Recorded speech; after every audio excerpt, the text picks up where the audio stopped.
In society, साथ में लिखते जाना,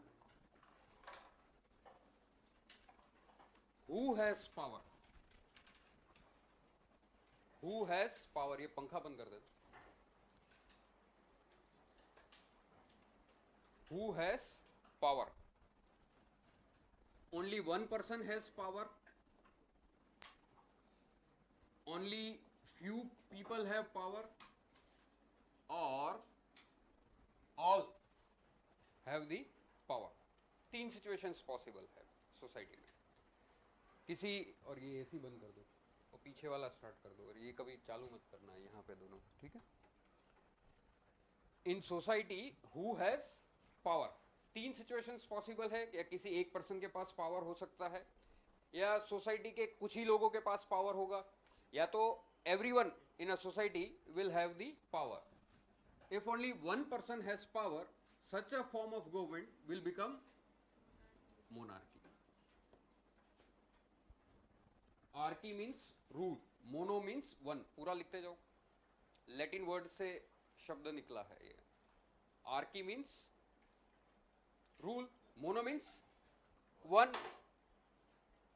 इन such form of government who has all the power, king और क्वीन। लिखते जाओ, किंग और क्वीन। अगर मेल है तो किंग, फीमेल है तो क्वीन, और जनरल टर्म है क्राउन। क्राउन के पास पावर होता है, either it can be king और क्वीन, किंग और क्वीन और crown. Now in a society, if only few people will have power, such a form of government is called aristocracy.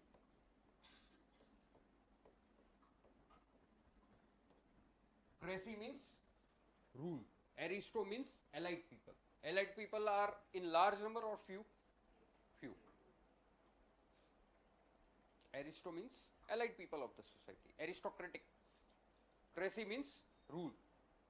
So if few people in the society has all the power, such form of government is called aristocracy. उसको oligarchy भी बोलते हैं, oligarchy. Archy means rule, oligo means monopoly कर देते हैं कुछ ही लोग power का, उसको क्या बोलते हैं? oligarchy और aristocracy.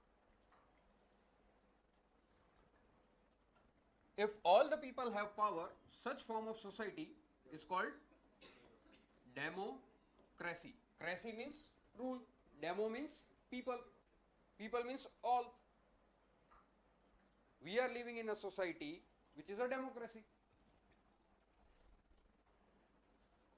Now this democracy is of two types: direct democracy and indirect democracy. Difference between these two is who has power, वो ऊपर था. Now how this power is exercised, लिखते जाओ पूरा पूरा. Difference between two is based on how power is exercised.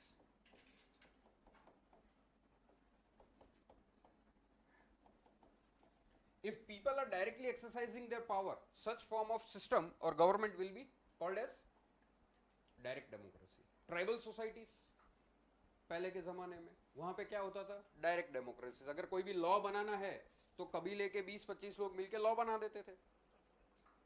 तो who has power? People. And who is exercising power? People themselves. ये पूरा लिखते जाना है. This form of system is called direct democracy. फिर जैसे जैसे इंडस्ट्रियलाइजेशन बढ़ता है, पॉपुलेशन बढ़ती है, लाइफ काफी इजी हो जाती है. पहले प्रिमिटिव स्टेज था, फिर एग्रेरियन स्टेज आता है, फिर इंडस्ट्रियलाइज स्टेज आता है. ठीक है, तो उसमें ह्यूमन पॉपुलेशन बढ़ जाती है. नाउ इंडिया जैसी कंट्री है जहां पे 130-140 करोड़ पॉपुलेशन है, can all the people vote to make law? No, it's not viable. So people elect their representatives who on behalf of them will exercise the power. So such form of government will be indirect democracy. 140 crore लोग 545 MPs को चुनते हैं, and these 545 MPs will exercise the power on behalf of all the people. Means 140 crore. So power is exercised, power is vested in MPs or people in indirect democracy. power is vested in people or MPs? Is vested in people but exercised by MPs.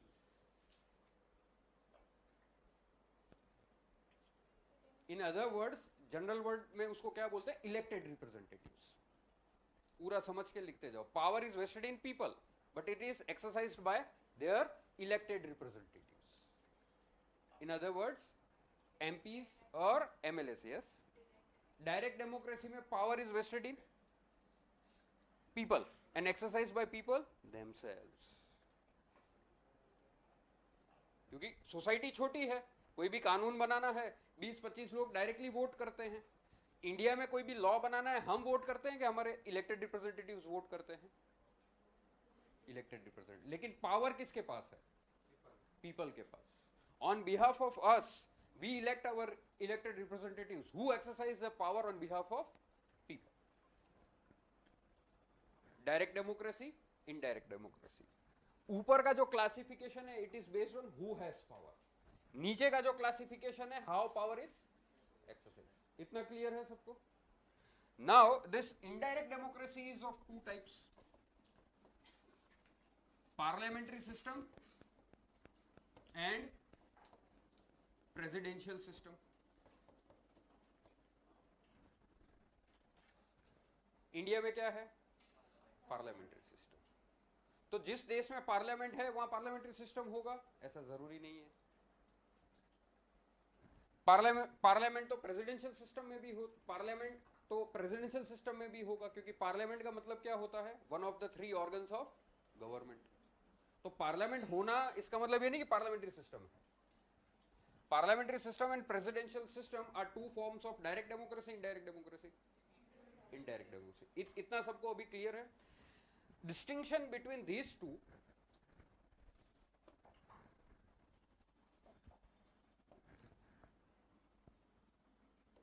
democracy, direct democracy, indirect democracy. Indirect democracy, parliamentary system and presidential system. Now, difference between these two form of government is based on relationship between two organs. Which organs? Executive and legislature. Here judiciary is not there. लिखते जाओ इसको. जितना मैं बोल रहा हूं साथ साथ पूरा समझ के लिखते जाना है. हाँ, difference between these two is based on relationship between two organs of government. Which two organs? Executive and legislature. Judiciary नहीं है यहां पे. गवर्नमेंट के कितने ऑर्गन होते हैं? स्टेट के कितने इंग्रेडिएंट्स हैं? 4. उसमें से एक है गवर्नमेंट. गवर्नमेंट के कितने ऑर्गन्स हैं? Based on types of power. Power to make law, power to implement law, power to interpret the law. तो इन 3 में से कौन से 2 ऑर्गन मैं ले रहा हूं यहां पे? इन दोनों का क्या रिलेशनशिप है ये बताएगा कि पार्लियामेंट्री सिस्टम है या प्रेसिडेंशियल सिस्टम है. ये एग्जीक्यूटिव ऑर्गन है और ये लेजिस्लेचर ऑर्गन. अब पार्लियामेंट्री सिस्टम में क्या होता है? इन दोनों ऑर्गन्स के बीच में ये ओवरलैपिंग है. ये ड्रॉ करते जाओ साथ में. लेकिन प्रेसिडेंशियल सिस्टम में क्या होता है? एग्जीक्यूटिव होता है और ये जो लेजिस्लेचर होता है, इन दोनों में कोई भी ओवरलैपिंग नहीं होती है. ये मैं आगे पूरा समझाता हूं. अब इसको ड्रॉ करो. सिर्फ ये 2 सर्कल को समझ लोगे तो मेंस का पूरा आंसर लिख लोगे. कैसे मैं बताता हूं. कौन से 2 ऑर्गन लिए हैं मैंने? जुडिशरी नहीं है यहां पे, ध्यान रखना. एग्जीक्यूटिव कितने टाइप का होता है? कौन कौन सा? तो ये जो अनशेडेड पोर्शन है ये क्या हो जाएगा? Permanent executive. अनशेडेड पोर्शन ये क्या हो जाएगा?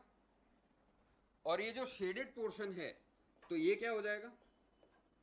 Political executive. शेडेड पोर्शन क्या हो जाएगा? Political executive. Political executive means yes, PM plus council of minister.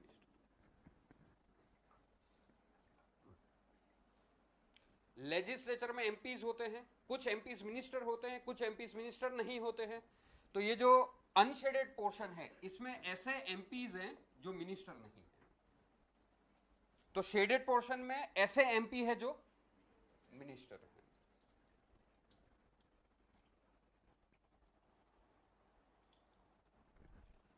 Now Amit Shah is the home minister. Being an MP, he is a part of, and being a minister, he is a part of. So one person, dual membership. Person is one, but he is a member of two organs of government. One person, लिखते जाओ इसको, dual membership.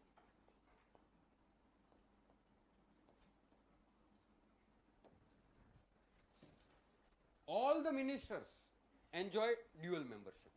As an MP, they will represent which organ? As a minister, they will represent which organ? Executive. लेकिन presidential system में ऐसा नहीं होता है। Presidential system में जो पॉलिटिकल एग्जीक्यूटिव होता है वो कौन होता है? प्रेसिडेंट प्लस उसके जो मिनिस्टर्स होते हैं उनको क्या बोलते हैं? Secretaries. President and his secretaries, they are the political executive. कहाँ पे? अमेरिका में। और अमेरिका में क्या है? प्रेसिडेंशियल सिस्टम है, but they are not the members of legislature. America का राष्ट्रपति वहां का एमपी नहीं है। Senate, upper house, lower house, house of representative, और उनकी पार्लियामेंट को क्या बोलते हैं? कांग्रेस। वो कांग्रेस के मेंबर नहीं होते हैं। So they enjoy dual membership, one person, one membership.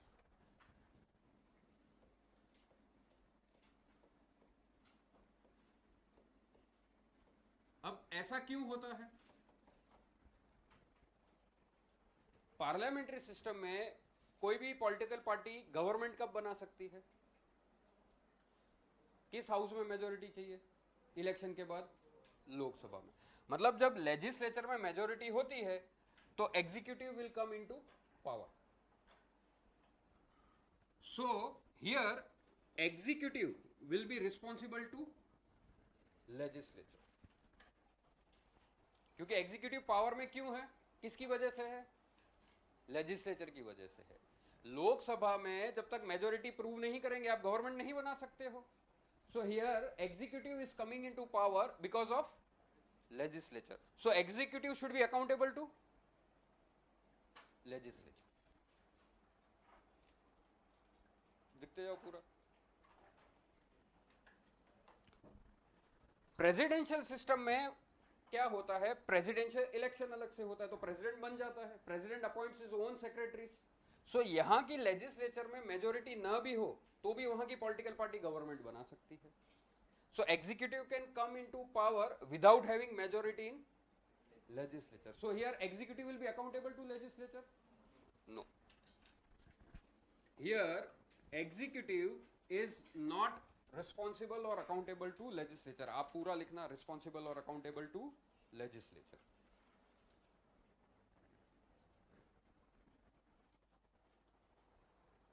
जब हम पार्लियामेंट्री प्रेसिडेंशियल सिस्टम पढ़ेंगे तो इसका पूरा 2 घंटे का लेक्चर होगा। अभी हम सिर्फ क्या पढ़ेंगे? Basic definition.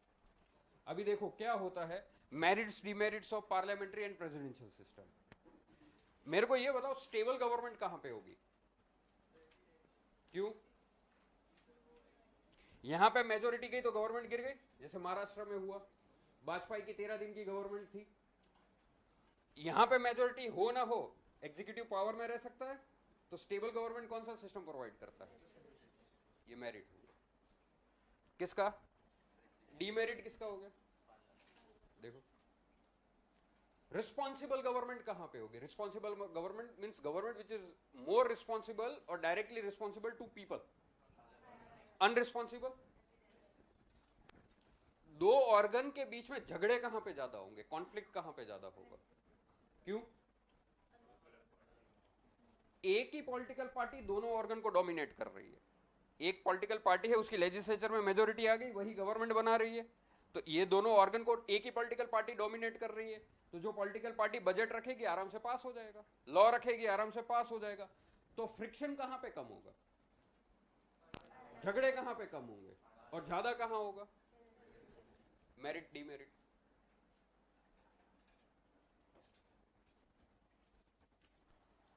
ठीक है, ये हम सारा डिटेल में पढ़ेंगे। अभी आपको क्या समझना है, ये दो सर्कल बस याद रखना है।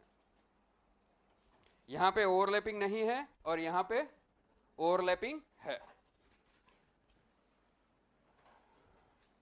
कौन सा सिस्टम है, पार्लियामेंट्री सिस्टम और प्रेसिडेंशियल सिस्टम।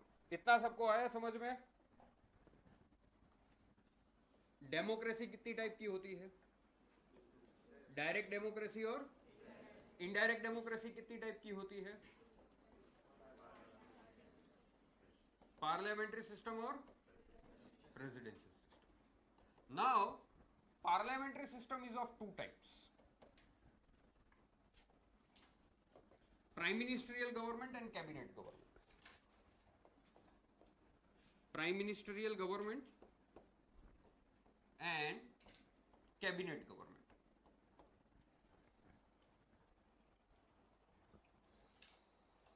कौन सा सिस्टम, प्रेसिडेंशियल या पार्लियामेंट्री सिस्टम, पार्लियामेंट्री सिस्टम।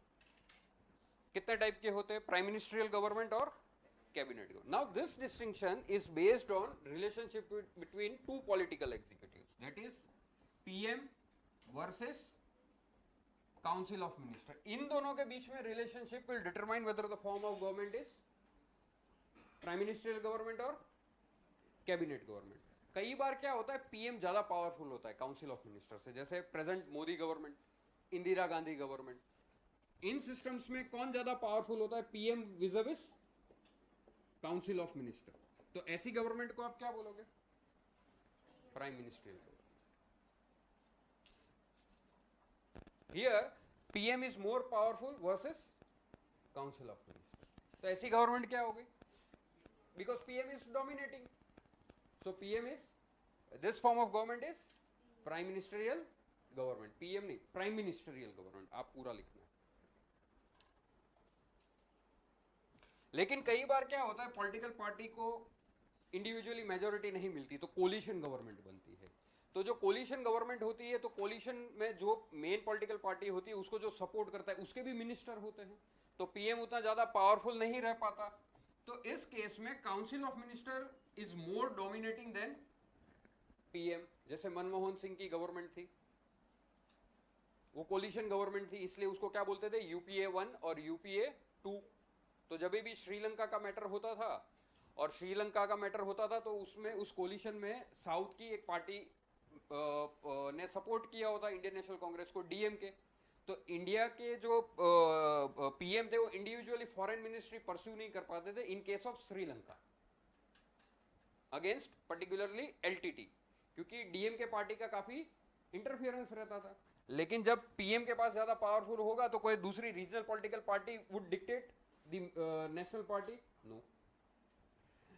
तो अभी हम इतना ही पढ़ेंगे, ये पूरा मेंस पेपर 2 का एनालिसिस आएगा कि जो prime ministerial government, cabinet government, advantages, disadvantages, ये सब हम बाद में डिटेल में पढ़ेंगे। अभी हम सिर्फ क्या पढ़ रहे हैं, simple meaning. Everyone clear with this? Theory of separation of power हो गया था, डिवीजन ऑफ पावर। हाँ,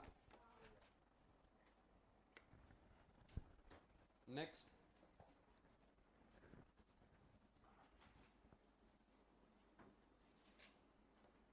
इंडिया में कितने ऑर्गन्स हैं गवर्नमेंट के, कौन कौन से,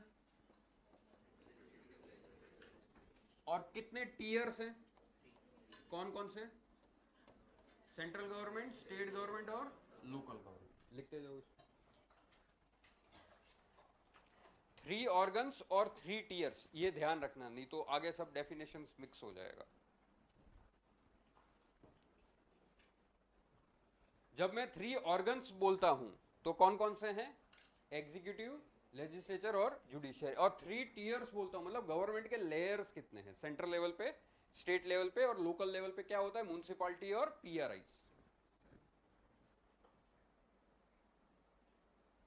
जो लोकल गवर्नमेंट होती है उसको हम बोलते हैं एलएसजी, लोकल सेल्फ गवर्नमेंट। जो सेंटर में गवर्नमेंट होती है उसको हम सेंट्रल गवर्नमेंट बोलेंगे या तो यूनियन गवर्नमेंट बोलेंगे। लिखते जाओ, पूरा वर्ड सारे क्लियर होने चाहिए आपको। Central government, union government. Centre में दो वर्ड्स यूज होते हैं। अमेरिका में क्या यूज होता है? Federal government. सेंटर की गवर्नमेंट को यूएस में क्या बोलते हैं? Federal government. इंडिया में यूनियन गवर्नमेंट। इसलिए यूनियन मिनिस्टर वर्ड यूज होता है, मतलब सेंट्रल गवर्नमेंट का मिनिस्टर।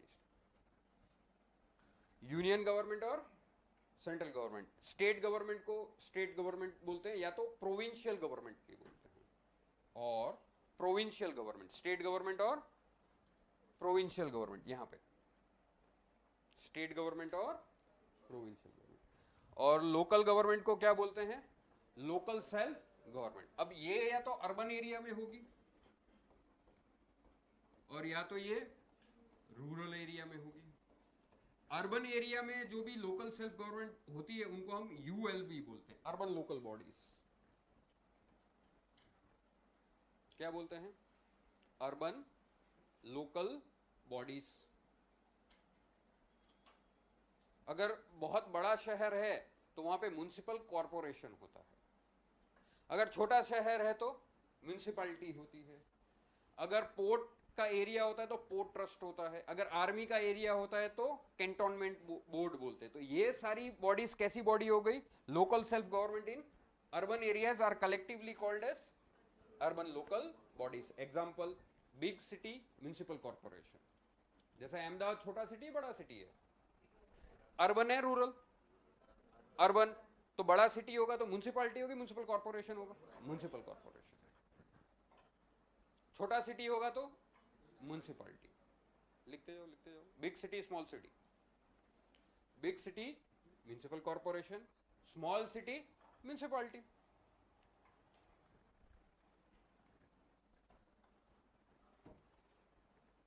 उसी तरह रूरल एरियाज में जो भी बॉडीज है उसको हम कलेक्टिवली बोलते हैं PRI, पंचायती राज इंस्टीट्यूशंस। PRI, पंचायती राज इंस्टीट्यूशंस।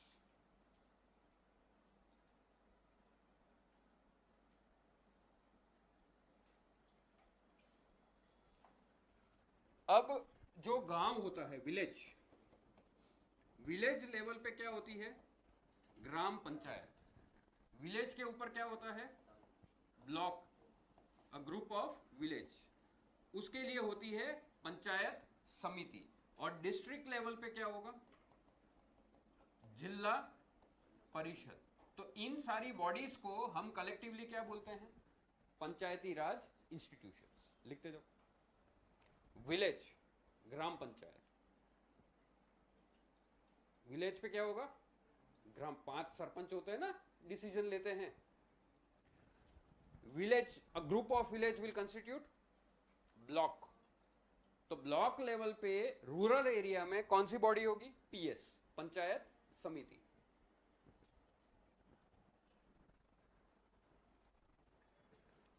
पंचायत समिति किस लेवल पे है?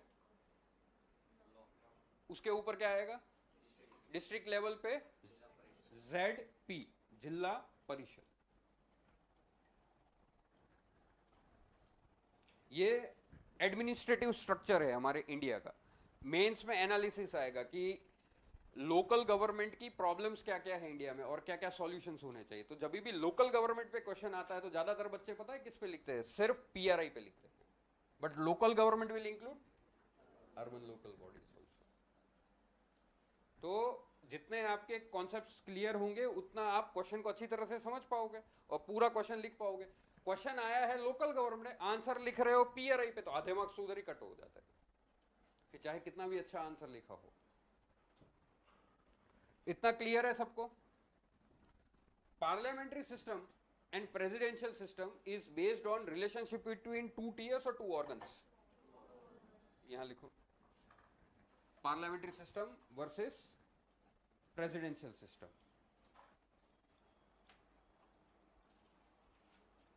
2 organs कौन कौन से?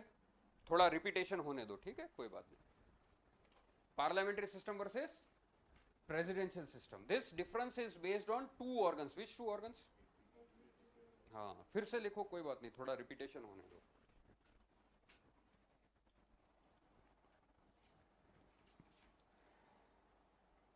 Parliamentary system and presidential system based on relationship between two tiers or two organs. Which two organs? Federal and unitary will based on relationship between two tiers or two organs. Two tiers. कौन से tiers? Local and state. Center and state. लिखो federal versus unitary. Based on relationship between two organs, two tiers. Two tiers. Which two tiers? Local and state government. Local and center government. Center and state government.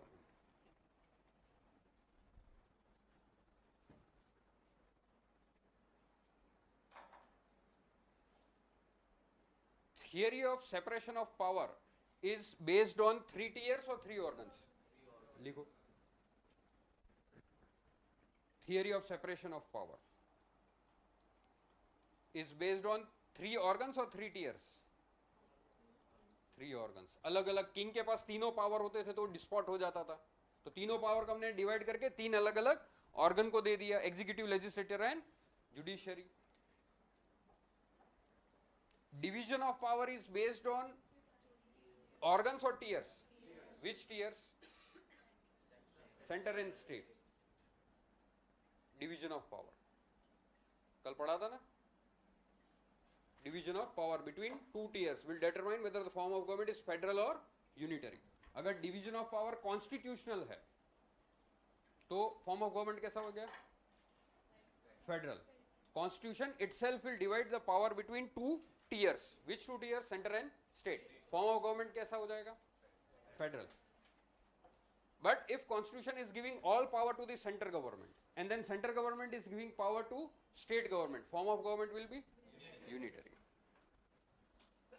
तो दोनों में देखो to tears हैं, federal में भी दो tears हैं, unitary में भी टू टीयर्स हैं, तो टू टीयर्स होगा तो गवर्नमेंट फेडरल हो जाएगा? नहीं. कॉन्स्टिट्यूशनल डिवीजन ऑफ पावर है कि नहीं वो डिटरमाइन करेगा. जनरल टेक्स्ट बुक्स में ऐसा लिखा होता है कि टू टीयर्स है तो गवर्नमेंट फेडरल हो गया, ऐसे नहीं होता. स्टेट गवर्नमेंट का सोर्स ऑफ पावर क्या है वो देख के आप बताओगे कि कॉन्स्टिट्यूशन फेडरल है या यूनिटरी. यूनिटरी में स्टेट गवर्नमेंट का सोर्स ऑफ पावर क्या है और फेडरल में कॉन्स्टिट्यूशन.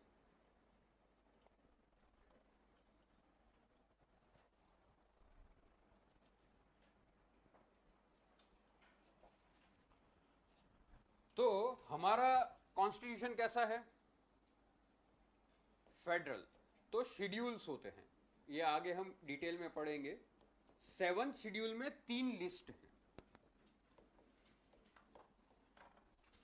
कितनी लिस्ट है? 3. लिख के जाओ इसको साथ में. एक है यूनियन लिस्ट, दूसरी है स्टेट लिस्ट,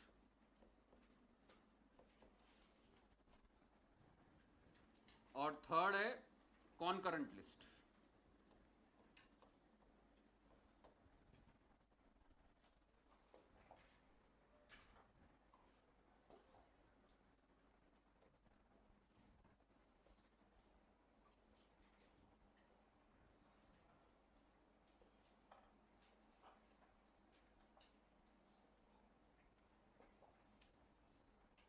कितनी लिस्ट है? 3 list.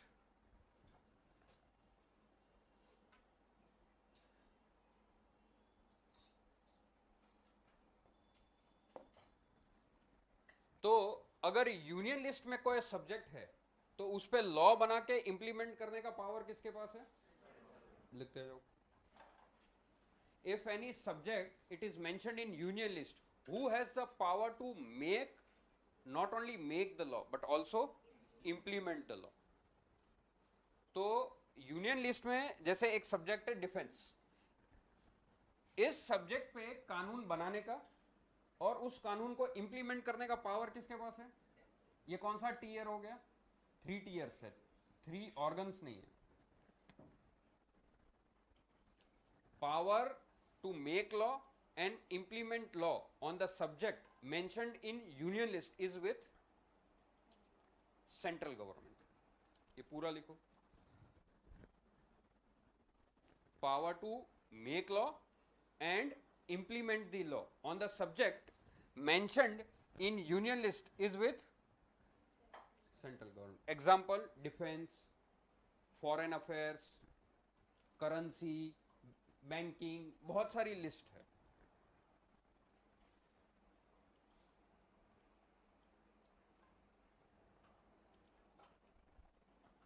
If a subject is mentioned in state list, for example, police, agriculture, health, on this subject, who has the power to make the law and implement the law? State government. तो state list में लिखो subject mentioned in state list. If the subject is mentioned in state list, then on that subject, power to make law and implement the law is exclusively with which tier? State government. और फिर examples लिखना. If a subject is mentioned in state list, then on that subject the power to make law and power to implement law is with which tier? Second tier, state government. Example, police, agriculture, health. इसलिए देखना, police होती है ना, Gujarat police, Maharashtra police, हर state government की अपनी police है. Central government की अपनी पुलिस नहीं होती है. सिर्फ पुलिस किसके पास होती है? स्टेट गवर्नमेंट में. क्यों? Police is which subject? State subject. इसलिए पुलिस रिफॉर्म्स करना प्रॉब्लम होता है. कुछ स्टेट्स लॉ बनाते हैं, कुछ स्टेट्स लॉ नहीं बनाते. तो आज तक इंडिपेंडेंस के बाद पुलिस रिफॉर्म्स हो ही नहीं पाया है. आज का जो पुलिस सिस्टम है, it's a colonial legacy. 1861 act British time पे बना था, तब का पुलिस सिस्टम वैसे ही चला आ रहा है. तो उस टाइम पे जो पुलिस सिस्टम था वो कैसा था कि जो हायर ऑफिसर्स थे उनको ही सारा पावर दिया गया था, लोअर ऑफिसर्स को पावर ही नहीं दिया गया था. क्यों? क्योंकि ब्रिटिश रूल था. तो हायर ऑफिसर्स सारे कौन होते? ब्रिटिशर्स. लोअर ऑफिसर्स कौन होते? इंडियंस. आजादी मिल गई लेकिन स्ट्रक्चर अभी वही चला आ रहा है. इसलिए इंडिया में जो पुलिस फोर्स है उसमें से जो सीनियर ऑफिसर्स है 0.80% है, 0.80% है. तो पुलिस रिफॉर्म्स होने चाहिए. तो ये सारा जो पेपर 2 का एनालिसिस है वो कब समझ पाओगे? जब आपका बेस स्ट्रांग है. नाउ पुलिस में रिफॉर्म्स होगा तो इस सब्जेक्ट पे लॉ बना के इंप्लीमेंट करने का काम किसका है? तो सारे स्टेट गवर्नमेंट कर ही नहीं रहे, तो सेंट्रल गवर्नमेंट क्या कर पाएगा? तो सुप्रीम कोर्ट ने प्रकाश सिंह केस में 7 डायरेक्शंस दिए हैं कि एक कमीशन बनाओ जो पुलिस ऑफिसर्स का ट्रांसफर और प्रमोशन करेंगे. अभी कौन करता है? पॉलिटिशियंस. तो इससे पुलिस फोर्स क्या हो जाएगी? आपकी प्रोफेशनल हो जाएगी. अभी जो ग्रीवेंस रिड्रेसल सिस्टम है, अगर किसी पुलिस ऑफिसर के अगेंस्ट आपको कंप्लेन करना है तो कहां पे कंप्लेन करोगे? हायर ऑफिसर्स के. तो you are complaining against police in police. तो एक्शन कैसे लिया जाएगा? तो एक अलग से बॉडी बनाओ, पुलिस कंप्लेंट बोर्ड, जिसमें रिटायर्ड जजेस होंगे. अगर किसी भी सिविलियंस को पुलिस के अगर कंप्लेन करना होगा तो वो बोर्ड में जाएंगे, board will take action against police. Reforms नहीं हो रहे. क्यों नहीं हो रहे? Because police is which subject?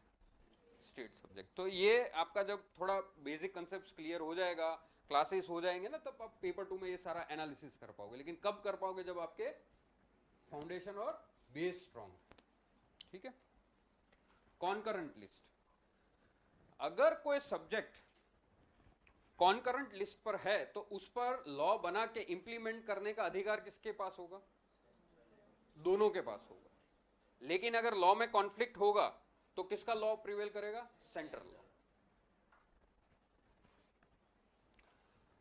Concurrent list. Power to make law and implement law on the subject is with both center and state. But if there is conflict between both the laws made by center and state, whose law will prevail? Center's law will prevail over the state. Example, education, forest, protection of wild animals and birds.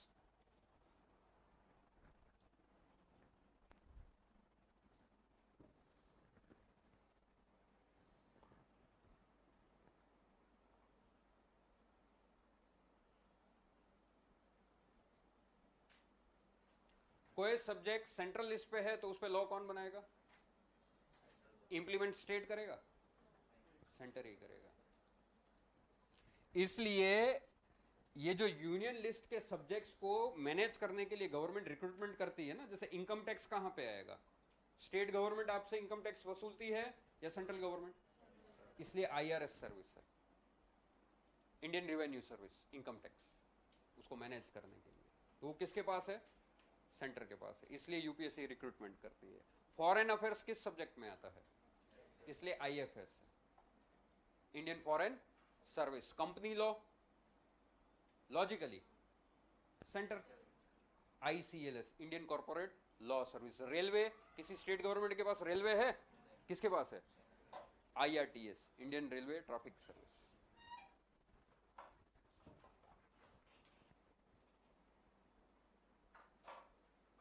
Police फिर भी central government recruit करती है, तो ये all India service हो जाती है। बाकी की सेंट्रल सर्विस है, ये मैं आगे आता हूं, ठीक है। आईएएस, आईपीएस और इंडियन फॉरेस्ट सर्विस, ये तीन ऑल इंडिया सर्विस है। इनका रिक्रूटमेंट सेंटर करती है, बट अलोकेशन किसको किया जाता है? स्टेट को। बाकी की जो सर्विसेज है, आईआरएस, आईआरटीएस, ये सेंट्रल सर्विसेज है, तो रिक्रूटमेंट सेंटर करती है और काम भी ये लोग सेंट्रल गवर्नमेंट के अंडर करते हैं। इसलिए इसमें कार्डर सिस्टम नहीं होता है, ऑल इंडिया कहीं भी पोस्टिंग हो सकता है। इसमें सब्जेक्ट्स कैसे आएंगे? Education, forest. अभी ऐसा हो सकता है सेंट्रल लिस्ट से स्टेट गवर्नमेंट अपनी लिस्ट में ऐड करता जाएगा, अमेंडमेंट के थ्रू कर सकता है ना, तो स्टेट गवर्नमेंट के पावर कम हो जाएंगे, तो ये अनकॉन्स्टिट्यूशनल होगा अगर ज्यादा होगा तो।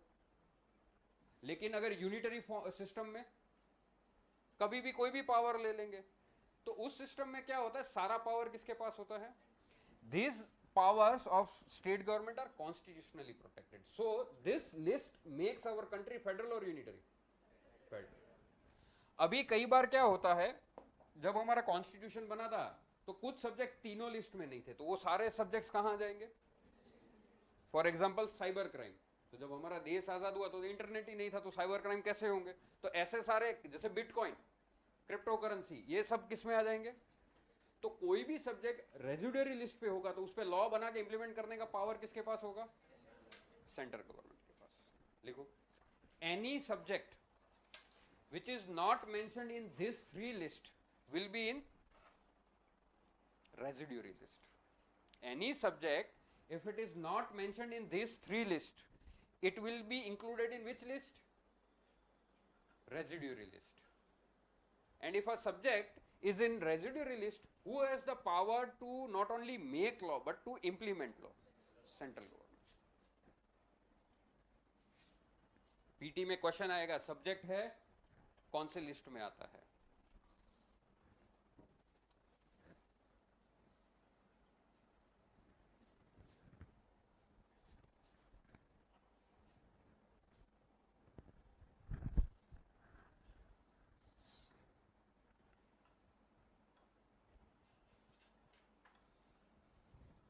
तो सेंटर और स्टेट गवर्नमेंट, फेडरल सिस्टम होता है, उसमें पावर का डिवीजन होता है। कुछ पावर्स एक्सक्लूसिवली सेंटर के पास होंगे, कुछ पावर्स एक्सक्लूसिवली, लेकिन कुछ सब्जेक्ट्स पे दोनों लॉ बना सकते हैं। ये कैसा लिस्ट हो जाएगा?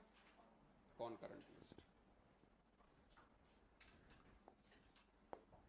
सो we have studied 3 organs of government and 3 tiers of government. 3 organs of government are executive, legislative, judiciary. 3 tiers of government are, अब ये जो पावर का डिवीजन है हॉरिजॉन्टल है और ये वर्टिकल है, और based on, because of this there are 3 list.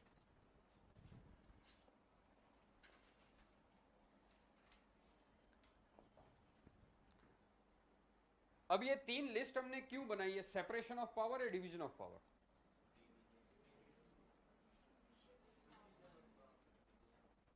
ये जो 3 लिस्ट देखी, ये क्यों है? क्योंकि क्या करने के लिए किया है? सेपरेशन ऑफ पावर या division of power? Separation of power is between 3, division of power is between 2। तो ये 3 लिस्ट है, आपने पावर 3 ऑर्गन्स के बीच में डिवाइड किया या 2 टीयर्स के बीच में? नीचे लिखो conclusion, these 3 lists are created to divide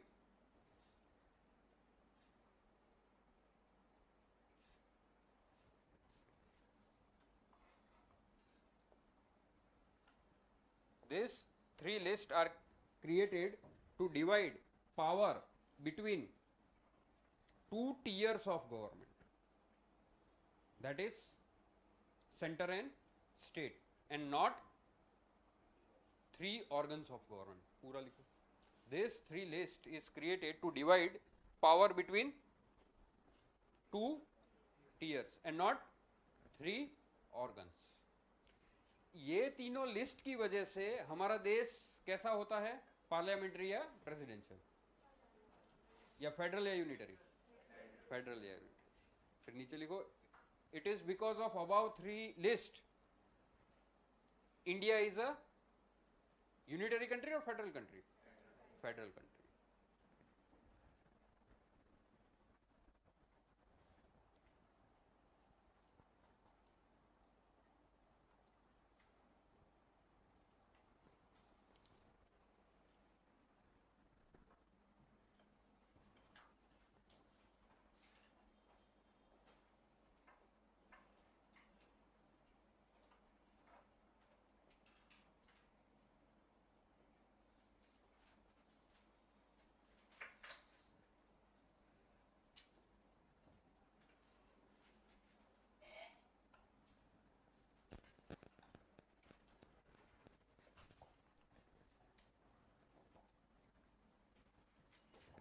अभी दो वर्ड आएंगे. एक वर्ड है हेड ऑफ स्टेट और दूसरा होता है हेड ऑफ गवर्नमेंट. लिखते जाओ इसको. Head of state versus head of government. Yes yes बोल दो बार उनको.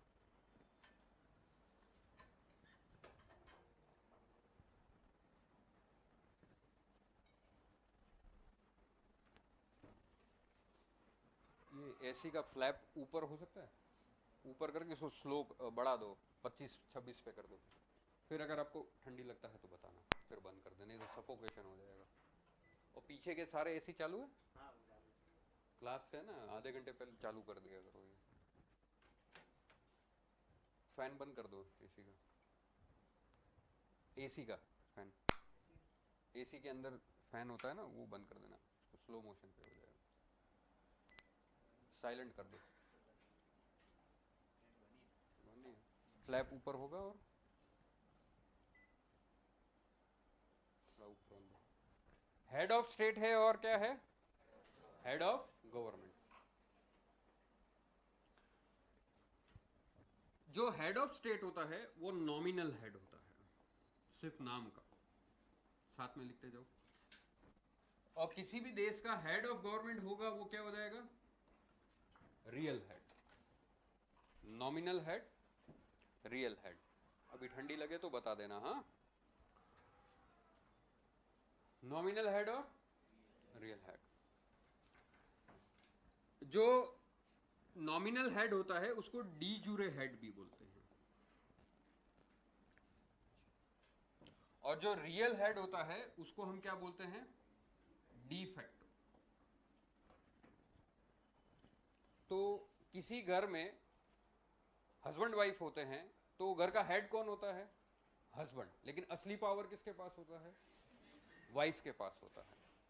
तो वाइफ क्या हो जाती है, डी फैक्टो हेड. और डी जूरे हेड कौन हो जाता है, हस्बैंड. तो हस्बैंड क्या हो जाएगा, नॉमिनल हेड. रियल हेड कौन हो जाती है, वाइफ. बाहर से पता नहीं चलता. तो उसी तरह हमारे देश में president is the head of state and PM and council of minister is the head of government.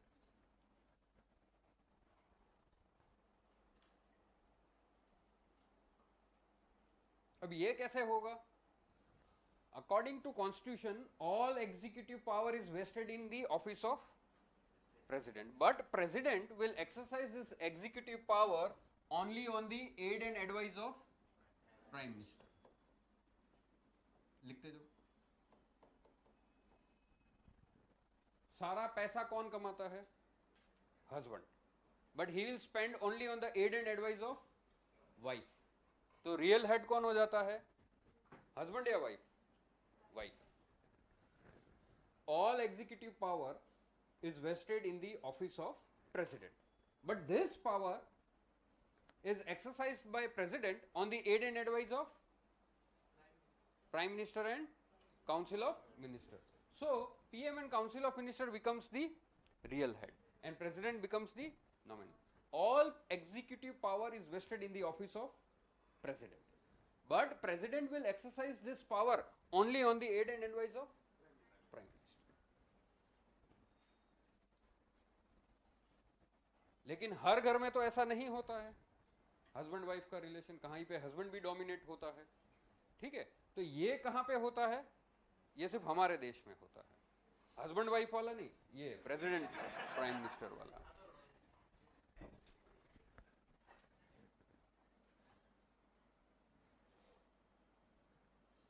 अब ऐसा क्यों है? क्योंकि इंडिया में क्या है? Parliamentary system. वो हम आगे देखेंगे ऐसा क्यों होता है डिटेल में. अभी इतना समझ लो, पार्लियामेंट्री सिस्टम होता है तो पार्लियामेंट्री सिस्टम में रियल हेड कौन है? पीएम. Nominal head. अब ऐसा क्यों? क्योंकि कॉन्स्टिट्यूशन सारा पावर किसको देता है? फिर ले भी लेता है. एक आर्टिकल है कि president will only exercise his power on the aid and advice of PM. लेकिन यूएस में क्या है? President system. तो सारा power is vested in office of president in exercise by also president. So president single person is both head of state and head of government.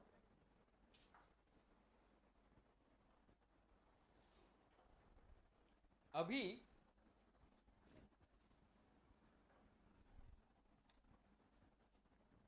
Next हम देखते हैं republic versus monarchy. क्या देखेंगे?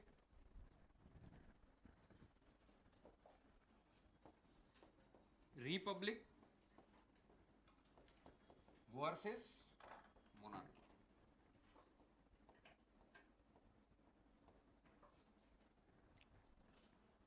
India republic है या democracy है? या दोनों है? मोनार्की है.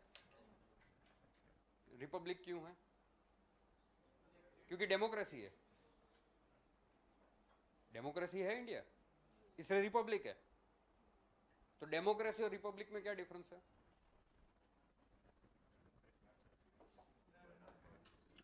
अगर किसी भी देश का हेड ऑफ स्टेट, मैं हेड ऑफ गवर्नमेंट नहीं ले रहा हूं, क्या ले रहा हूं मैं?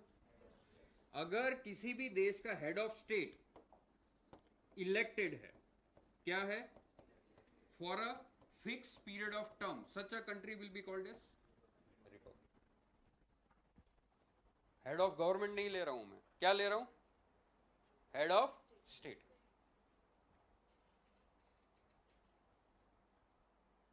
एग्जैक्ट और प्रॉपर कॉन्सेप्चुअल क्लैरिटी होनी चाहिए. कॉन्सेप्ट्स एकदम क्लियर होने चाहिए आपके सब्जेक्ट पे. फिर देखो आपको कितना जल्दी याद भी होने लगता है. कई बच्चों की प्रॉब्लम होती है कि हम पढ़ते हैं हमको याद नहीं रहता है. क्यों? क्योंकि कॉन्सेप्ट्स क्लियर नहीं होते. कई बच्चों की प्रॉब्लम आती है हम पढ़ते हैं हमको इंटरेस्ट भी नहीं आता है. क्यों? क्योंकि उनके कॉन्सेप्ट्स क्लियर नहीं होते. आपकी कॉग्निटिव एबिलिटी बढ़ जाती है, और अगर आपकी कॉग्निटिव एबिलिटी बढ़ती है तो आपका एनालिसिस पावर भी बढ़ता है. एनालिसिस पावर बढ़ता है तो मेंस में आप अच्छे आंसर लिख पाओगे. तो इन एनी कंट्री, इफ आप पूरा लिखना, in any country if head of state is elected for a fix period of term, then such a country will be called as. तो हमारा देश क्या है? हमारा हेड ऑफ स्टेट कौन है? अभी इलेक्शन हो रहा है ना, कितने साल के लिए? एक बार 5 साल के लिए नया प्रेसिडेंट आएगा, पुराना प्रेसिडेंट गया. तो किसी भी देश का अगर हेड ऑफ स्टेट इलेक्टेड है for a fix period of term, such a country will be called as republic. लेकिन किसी भी कंट्री का अगर हेड ऑफ स्टेट, क्या ले रहा हूं मैं, वो अगर हेरिडिटरी है,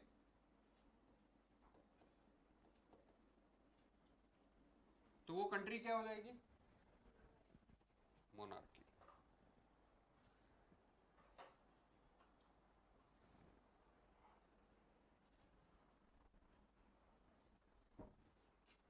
लेकिन मोनार्की में हेड ऑफ स्टेट और हेड ऑफ गवर्नमेंट एक ही होता है, किंग, वही सब कुछ होता है। इसलिए यहां पे हम हेड ऑफ गवर्नमेंट को हाल फिलहाल नहीं लेंगे। ब्रिटेन डेमोक्रेसी है, ब्रिटेन, यूके में डेमोक्रेसी है, यूएसए में डेमोक्रेसी है, हाँ, ब्रिटेन रिपब्लिक है। क्यों? ब्रिटेन में हेड ऑफ गवर्नमेंट कौन है? Head of government prime minister, जिसमें अभी एक इंडियन रेस में है, ऋषि सुनाक, वो बिखरे हुए बाल वाला था ना, वो जा रहा है, कभी कंघी ही नहीं करता था। हेड ऑफ गवर्नमेंट, ये फैशन नहीं है, इसको केयरलेसनेस बोलते हैं। सारा दुनिया देख रहा है फिर भी बाल बिखरे हुए हैं, तो कभी तो कंघी करना चाहिए ना।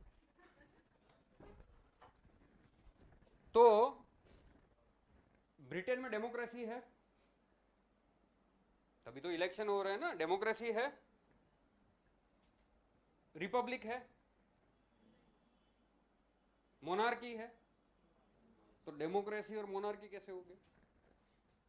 डेमोक्रेसी में all power is with people, monarchy में ऑल पावर इज विथ, तो ब्रिटेन डेमोक्रेसी भी है और मोनार्की भी है।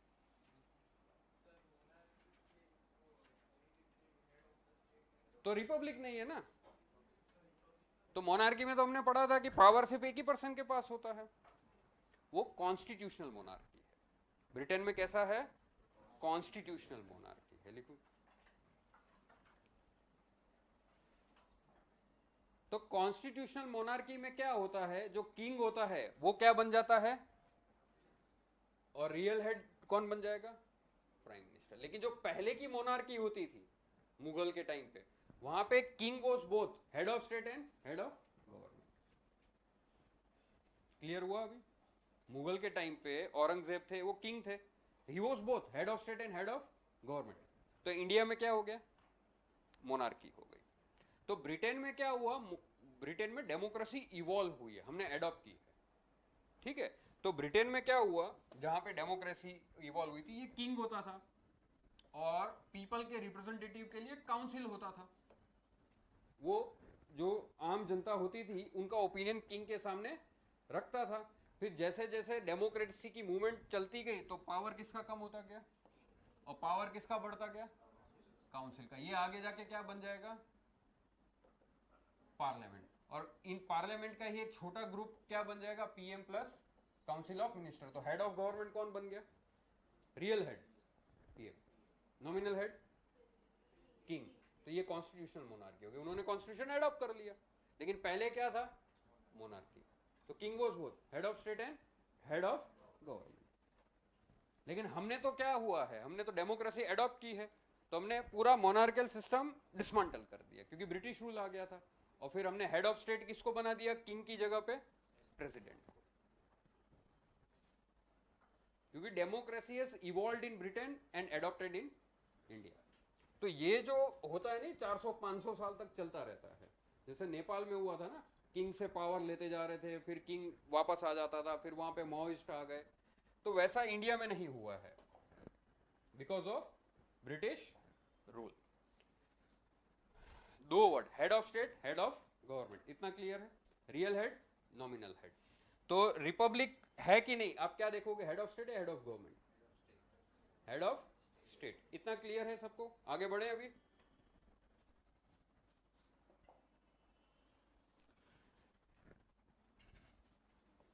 फोर्टीन्थ अगस्त को हम क्या सेलिब्रेट करते हैं? दिवाली, होली, ईद, क्या सेलिब्रेट करते हैं? हाँ, और 15 अगस्त को क्या सेलिब्रेट करते हैं? तो 14 अगस्त को कौन सेलिब्रेट करता है? तो 15 अगस्त को हम क्या सेलिब्रेट करते हैं? Independence day. और 26 जनवरी को हम क्या सेलिब्रेट करते हैं? क्यों? तो कॉन्स्टिट्यूशन डे सेलिब्रेट करो ना।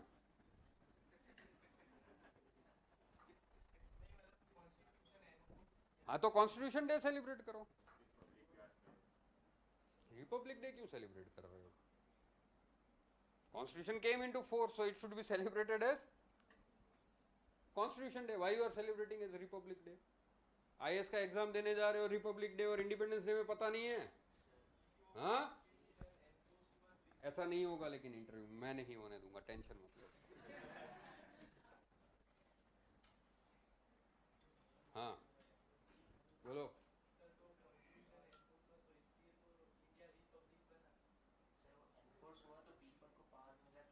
तो डेमोक्रेसी हो गया, पीपल को पावर मिला. तो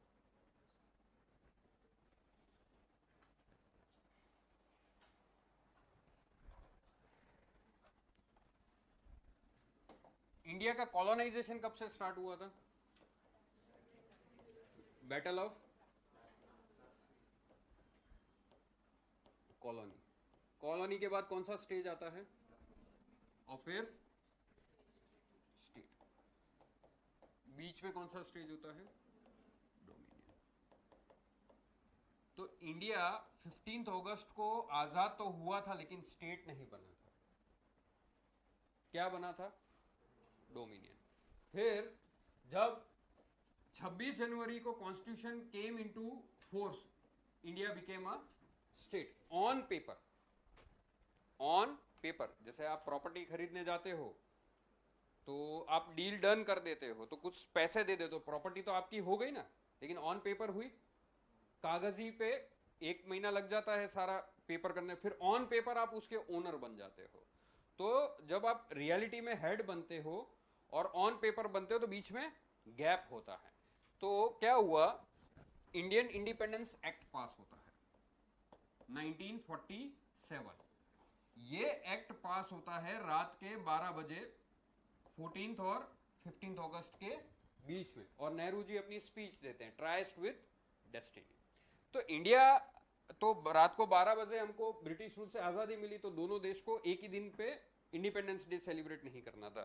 तो पाकिस्तान ने क्या सिलेक्ट किया, हमने क्या सिलेक्ट किया, तो 15 को हमने क्या सेलिब्रेट कर रहे हैं. तो इस दिन हम ब्रिटिश से आजाद तो हो गए in practice, but not on paper. क्योंकि कभी भी पूरा देश का पावर ट्रांजिशन होता है तो इतना बड़ा ब्यूरोक्रेसी, फाइनेंस, आर्मी, टाइम लग जाता है, और इलेक्शंस भी नहीं हुए थे, तो हमारा पीएम कैसे बनता. तो हमने इंडिपेंडेंस ले लिया ब्रिटेन से, फिर हमने क्या किया, इंटरिम गवर्नमेंट बनाई,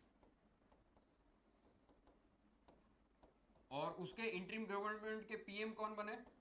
नेहरू.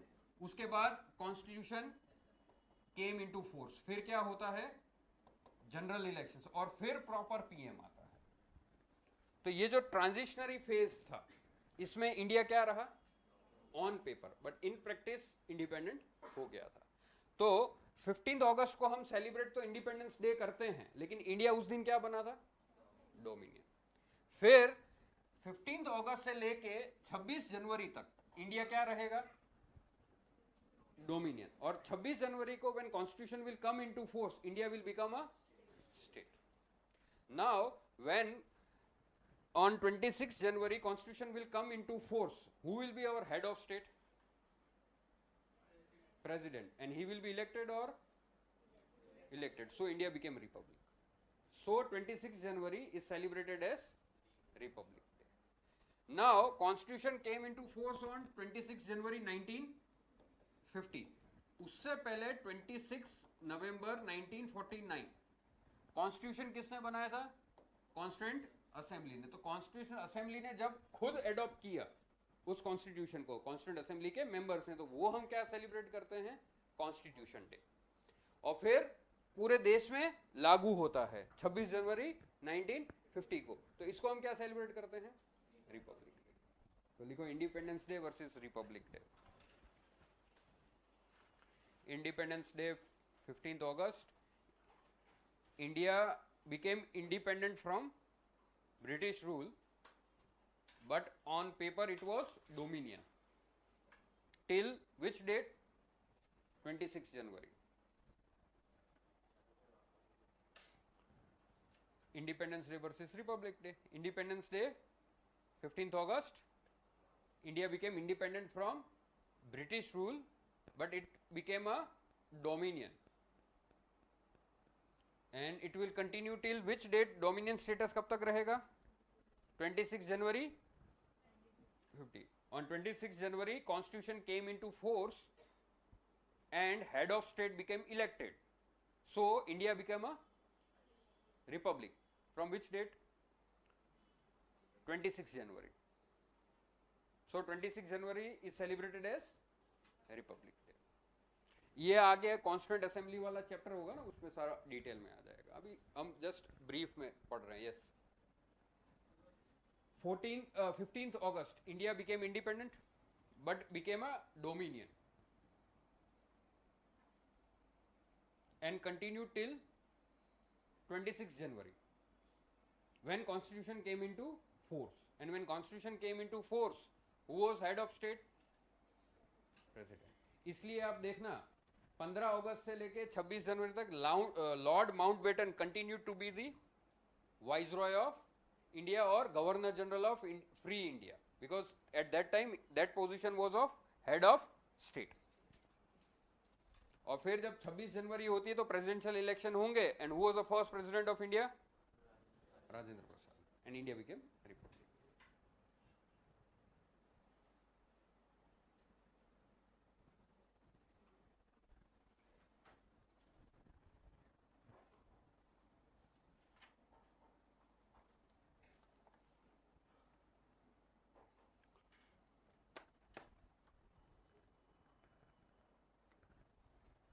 बोरिंग लग रहा है? डिफिकल्ट लग रहा है? लग रहा है तो लगने दो, इससे फायदा होगा. ठीक है, फिर भी मैं पढ़ाऊंगा तुम लोगों को, तो चुपचाप पढ़ना है.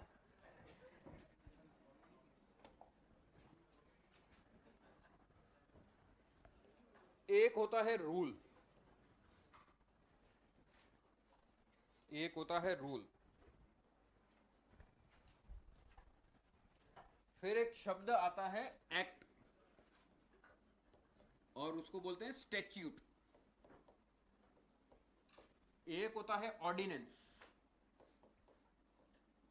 और एक शब्द हम उपयोग करेंगे कॉन्स्टिट्यूशन. इन चारों में डिफरेंस क्या होता है? जल्दी लिखो.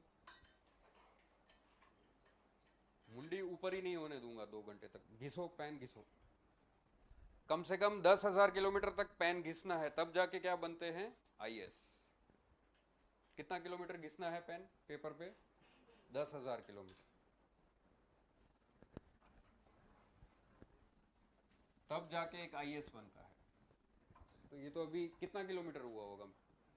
1 किलोमीटर मुश्किल से हुआ होगा.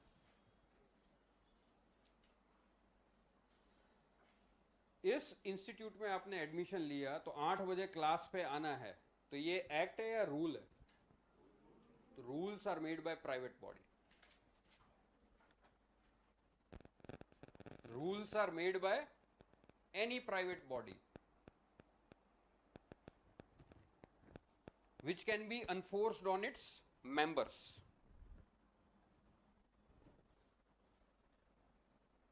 तो अगर रूल का वायलेट होगा तो आप कोर्ट में जा सकते हो.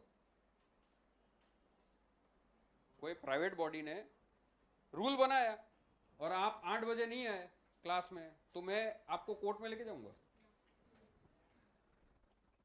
यहां पे रूल बना है 8 बजे क्लास स्टार्ट होगा, और अगर मैं 9 बजे स्टार्ट करता हूं तो आप कोर्ट में जा सकते हो. कहां पे जाओगे? यहां पे डायरेक्टर के पास जाओगे. फीस वापस दो. मांगना नहीं है, लेकिन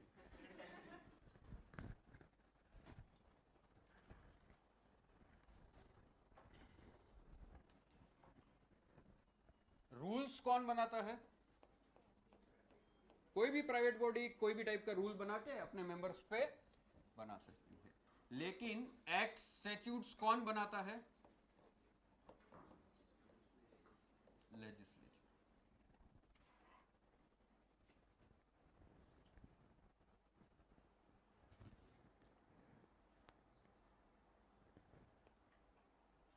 इंडिया के सेंट्रल लेवल पे लेजिस्लेचर को क्या बोलते हैं? Parliament.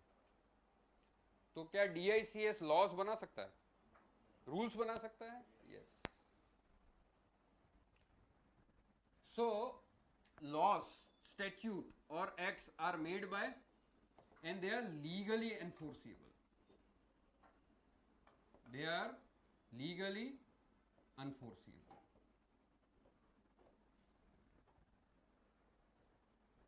Rules are legally enforceable.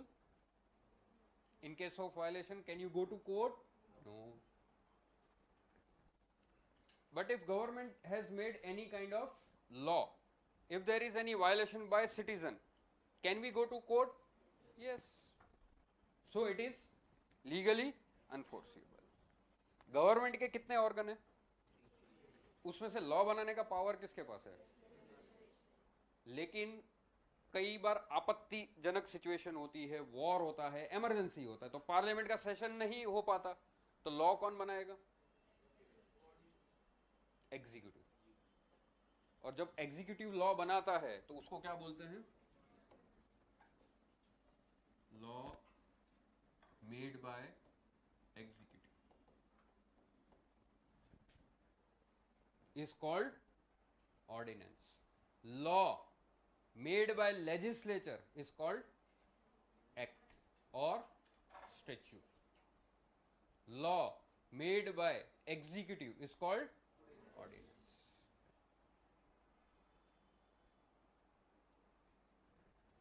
तो रेगुलर सिचुएशन में ऑर्डिनेंस बनता है लॉ. लॉ मैक्सिमम टाइम्स क्या बनना चाहिए, लॉ या ऑर्डिनेंस? लॉ. लेकिन अगर बार बार ऑर्डिनेंस बनेगा तो it will violate theory of separation of power, because according to theory of separation of power, who has the sole responsibility of making law? Legislature. इसलिए आगे जब हम मेंस में देखेंगे कि repeated promulgation of ordinance violates theory of separation of power and it is unconstitutional. क्योंकि कई बार जो पॉलिटिकल पार्टी होती है उसकी लेजिस्लेचर में मेजोरिटी होती नहीं है, तो कानून वहां से पारित नहीं कर पाते, तो क्या कर देते हैं? ऑर्डिनेंस बना देते. बिहार में एक ऑर्डिनेंस पास किया था, 14 साल तक 158 टाइम्स पास किया था. तो सुप्रीम कोर्ट ने जजमेंट दिया डीसी वाधवा केस में कि भाई अगर आप बार बार ऑर्डिनेंस बनाओगे तो क्या वायलेट होता है? Theory of separation of power and it is unconstitutional. यहां लिखो, president under article 123 makes ordinance.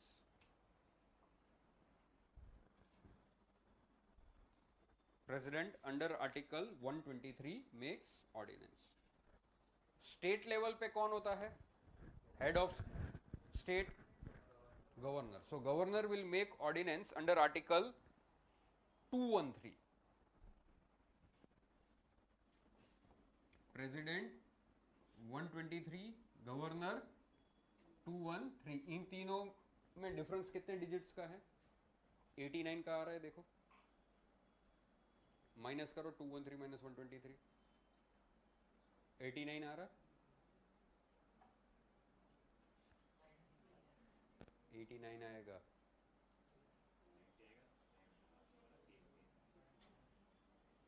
तो कई सारे कॉन्स्टिट्यूशन में 89 का डिफरेंस होता है, तो सेंटर और स्टेट के आपको सेम आर्टिकल मिल जाएंगे. यहां पे नहीं लग रहा है वो. ठीक है. तो under which article president has the power to make ordinance? Under which article governor has the power to make ordinance? 213. Now, constitution is made by Constituent Assembly.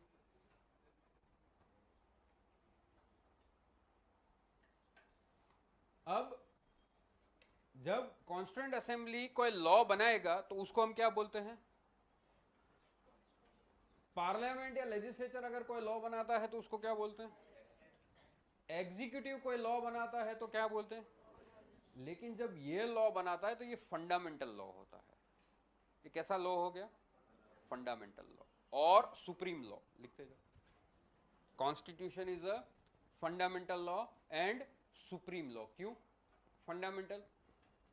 All the other organs if they are making law, it should be according to Constitution. So Constitution will be the fundamental law. अब समझ में आया Constitution fundamental law क्यों है?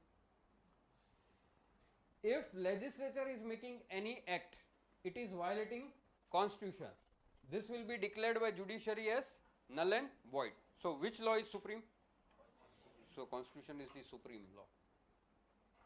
If executive is making any ordinance and it is violating any provision of the constitution, it will automatically become null and void. So which law is supreme, ordinance or constitution? So it is the most fundamental and supreme law of the country, according to which all other laws are made. Frequently कौन सा law बनता है? बहुत ज्यादा frequently, उससे कम और उससे कम constitution सिर्फ एक ही बार बनता है, लेकिन अमेंडमेंट बार बार होते हैं. Once, few times, many times, difference.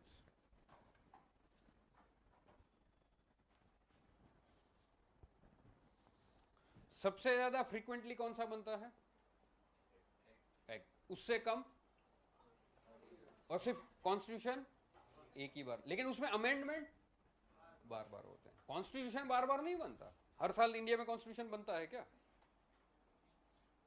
एक ही बार बना. इसलिए हम कौन सा डे सेलिब्रेट करते हैं जब वो केम इनटू फोर्स हुआ? Republic day.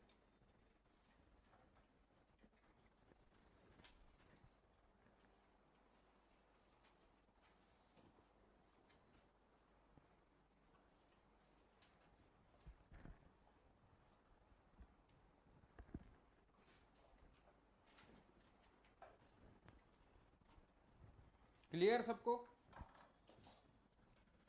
अब कॉन्स्टिट्यूशन के काफी सारे प्रोविजंस है, मतलब काफी सारा कंटेंट है. आप कोई भी बुक पढ़ते हो तो उसमें कितना सारा कंटेंट होता है, तो उसको ऑर्गेनाइज करना पड़ता है ना इनटू चैप्टर्स, और चैप्टर्स की हेडिंग होती है. तो उसी तरह कॉन्स्टिट्यूशन का सारा content is first divided into parts. All the provisions of constitution are divided into parts. लिखते जाओ. All the provisions of constitutions are first divided into parts.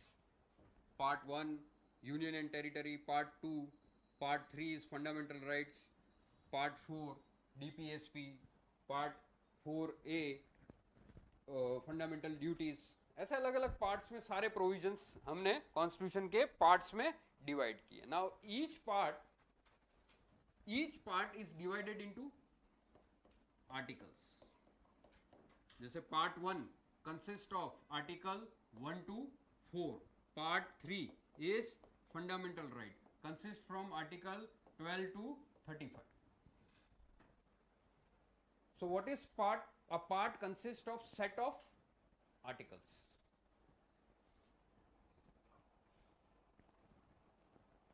A part consist of set of articles. All the provisions of constitutions are initially divided into articles or parts? Then parts are divided into articles.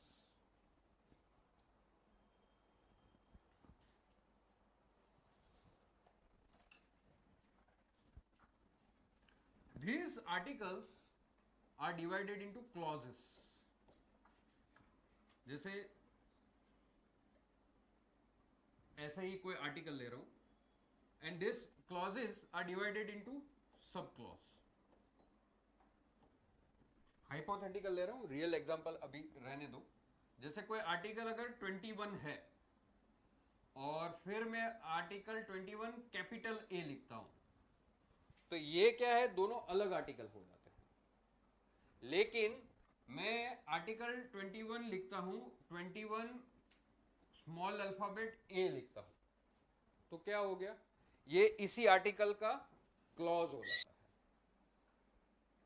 फिर मैं इसको read कैसे करूंगा? Article 21 clause A, article 21 clause B, article 21 clause सी.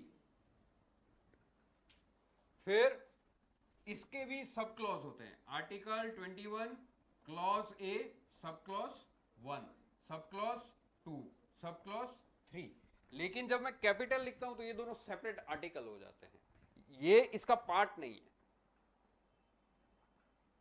जब मैं capital में लिखूंगा तो अलग आर्टिकल होगा, क्योंकि कई बार क्या होता है, एडिशनल आर्टिकल ऐड करना होता है. तो 21 के बाद क्या होता है, 22. अब इसके बीच में आर्टिकल नया ऐड करना है तो कैसे ऐड करूंगा मैं? पीछे कैपिटल ए लिख देता हूं। लेकिन अगर इसी आर्टिकल का सब पार्ट्स करना है तो articles are divided into, clause are divided into, तो मैं बड़ा अल्फाबेट लूंगा या छोटा अल्फाबेट? छोटा अल्फाबेट। तो जब भी आप कॉन्स्टिट्यूशन पढ़ेंगे तो ये ध्यान रखना। So whole constitution is divided into, parts are divided into, articles are divided into, clause are divided into. अब कई बार क्या होता है, कोई आर्टिकल में बहुत ज्यादा इंफॉर्मेशन ऐड करनी होती है, तो वहां पे ऐड करेंगे तो आर्टिकल बहुत बड़ा हो जाता है, तो हर आर्टिकल से हम एक शेड्यूल अटैच करते हैं। तो ये शेड्यूल में क्या होता है, इस आर्टिकल की जो एडिशनल इंफॉर्मेशन है इस शेड्यूल में आ जाती है। किसी आर्टिकल में एक्स्ट्रा इंफॉर्मेशन ऐड करना है तो उस आर्टिकल में लिखोगे तो आर्टिकल क्या होता है, बहुत बड़ा हो जाता है। तो हम अलग से एक पीछे शेड्यूल बना देते हैं, 12 शेड्यूल से, शेड्यूल 1, 2, 3, 4, 5, 6। जैसे 7 शेड्यूल में 3 लिस्ट है, 3 लिस्ट में तो बहुत सारे सब्जेक्ट्स है, तो हमने एक आर्टिकल 246 है उससे अटैच किया हुआ है। तो every schedule is attach to some article to add extra information related to that article.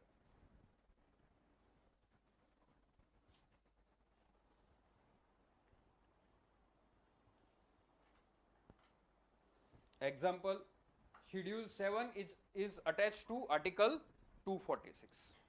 हम सारे पूरा डिटेल में पढ़ेंगे, अभी खाली मीनिंग समझ लो और एक एक एग्जाम्पल लिखते जाओ जितना लिख सकते हो।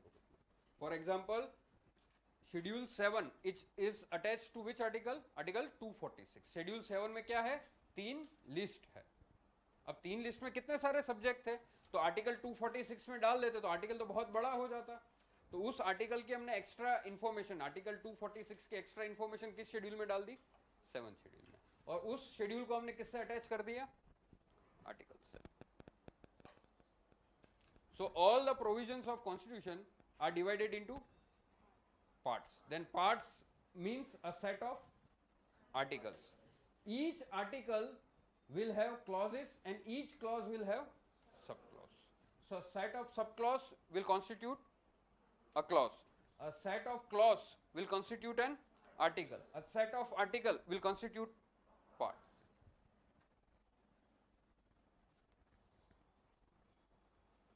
क्लियर इतना सबको? बॉडीज, कुछ बॉडीज होती है कॉन्स्टिट्यूशनल बॉडी होती है, कुछ बॉडी स्टेच्यूटरी बॉडी होती है। Some bodies are neither constitutional nor statutory. So formation देखा जाता है,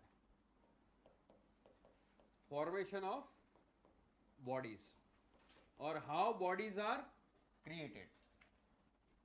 कॉन्स्टिट्यूशनल बॉडीज पूरा लिखते जाना आप,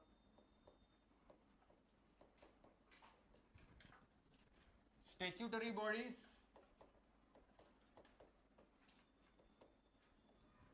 और तीसरा है neither constitutional nor statutory bodies. How bodies are created, what is the formation.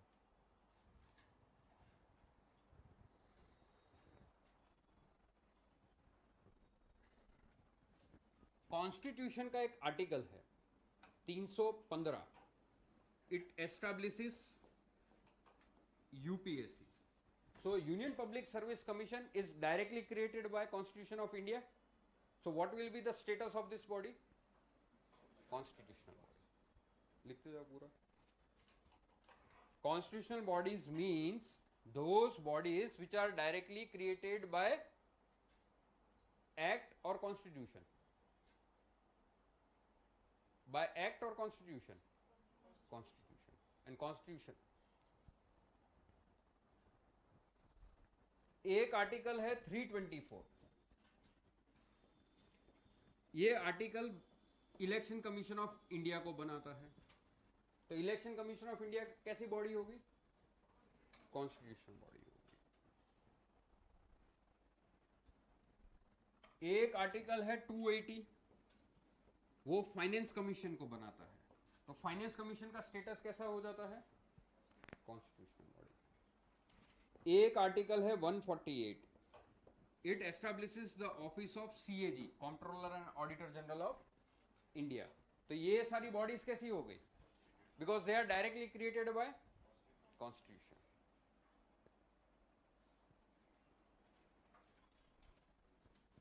एक एक्ट है, प्रोटेक्शन ऑफ, लिखते जाना, human rights act, protection of human rights act 1993, protection of human rights act 1993। ये एक बॉडी को एस्टैब्लिश करता है, उसको बोलते हैं NHRC, national human rights commission, protection of human rights act 1993। ये एक बॉडी को बनाता है, उसको बोलते हैं NHRC। तो इसका स्टेटस कैसा हो जाएगा? Statutory body, because it is created by statute, in other words act, and statutes and act are made by legislature. अब ये एक्ट से बनता है, ये कॉन्स्टिट्यूशन से बनता है, किसका स्टेटस सुपीरियर होगा? कॉन्स्टिट्यूशन। तो जितनी भी इंपॉर्टेंट कॉन्स्टिट्यूशनल इंपॉर्टेंट इंस्टीट्यूशंस है, उसका स्टेटस कैसा होना चाहिए? कॉन्स्टिट्यूशन स्टेटस होना चाहिए। तो आगे हम डिटेल में पढ़ेंगे कॉन्स्टिट्यूशनल नॉन कॉन्स्टिट्यूशनल बॉडीज। जैसे लास्ट मेंस में ही पूछा था कि NHRC है तो उसमें क्या प्रॉब्लम्स है और क्या रिफॉर्म्स करने चाहिए, ठीक है। तो NHRC जो प्रोटेक्शन करता है ह्यूमन राइट्स एक्ट का, वैसे उसका स्टेटस कैसा होना चाहिए था, लेकिन हमने डेलिबरेटली उसको स्टैट्यूटरी स्टेटस रखा है, क्योंकि अगर ज्यादा ह्यूमन राइट्स वायलेशन होते हैं तो फॉरेन NGOs का इंटरफेरेंस इंडियन गवर्नमेंट में बढ़ जाता है, ठीक है। जैसे CBI है, CBI को भी हमने कॉन्स्टिट्यूशनल स्टेटस नहीं देके रखा है, इसलिए क्रिटिसिज्म आता है न्यूज़पेपर में, CBI is a caused parrot, मतलब तोता है जो एक पिंजरे में बंद है। फिर उसको टूथलेस टाइगर भी बोलते हैं। टूथलेस टाइगर मतलब दिखने में टाइगर लगता है लेकिन वो काट भी नहीं सकता क्योंकि उसके दांत नहीं है, मतलब बॉडी तो कॉन्स्टिट्यूशनल है लेकिन उसके पास पावर्स नहीं है। तो ऐसे क्रिटिसिज्म्स आते हैं बॉडीज के। फिर आपको एनालिसिस करना होगा कि भाई इन सारी बॉडीज के फंक्शंस क्या है, पहले तो वो समझो। फिर क्या ये अपने फंक्शंस अच्छे से परफॉर्म कर रहा है तो वो उसके पॉजिटिव एस्पेक्ट्स हो जाएंगे। अगर फंक्शंस अच्छे से परफॉर्म नहीं कर पा रहे तो क्या हो जाएंगे? क्रिटिसिज्म हो जाएंगे। फिर इसमें क्या रिफॉर्म्स करने हैं, तो ये सारा आपको मेंस में आएगा। पीटी में क्या आएगा, इनका स्टेटस क्या है और इनके फंक्शंस क्या है, ठीक है।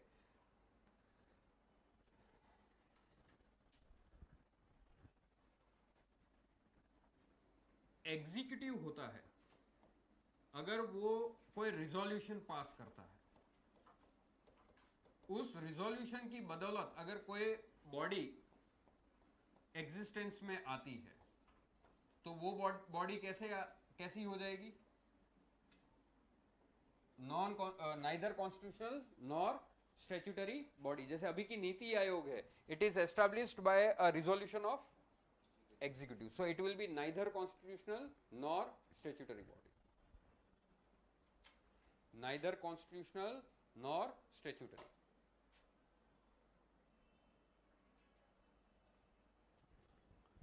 Neither constitutional nor statutory body. अब ये सारी बॉडीज एग्जिस्टेंस में कैसे आती है बस वो देखो, तो उसका आपको स्टेटस पता चल जाएगा। अगर कॉन्स्टिट्यूशन बनाता है तो,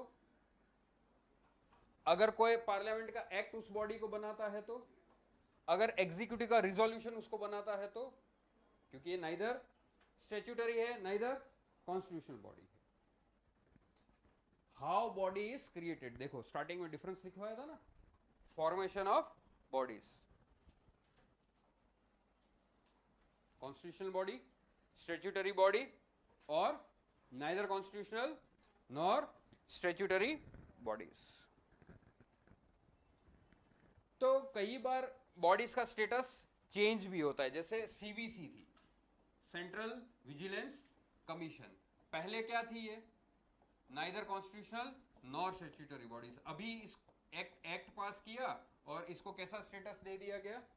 स्टैट्यूटरी स्टेटस दे दिया गया। लिखो CVC, सेंट्रल विजिलेंस कमीशन, पहले कैसी बॉडी थी? Neither constitutional nor statutory. फिर अभी उसका स्टेटस अपग्रेड करके कैसा कर दिया? Statutory body.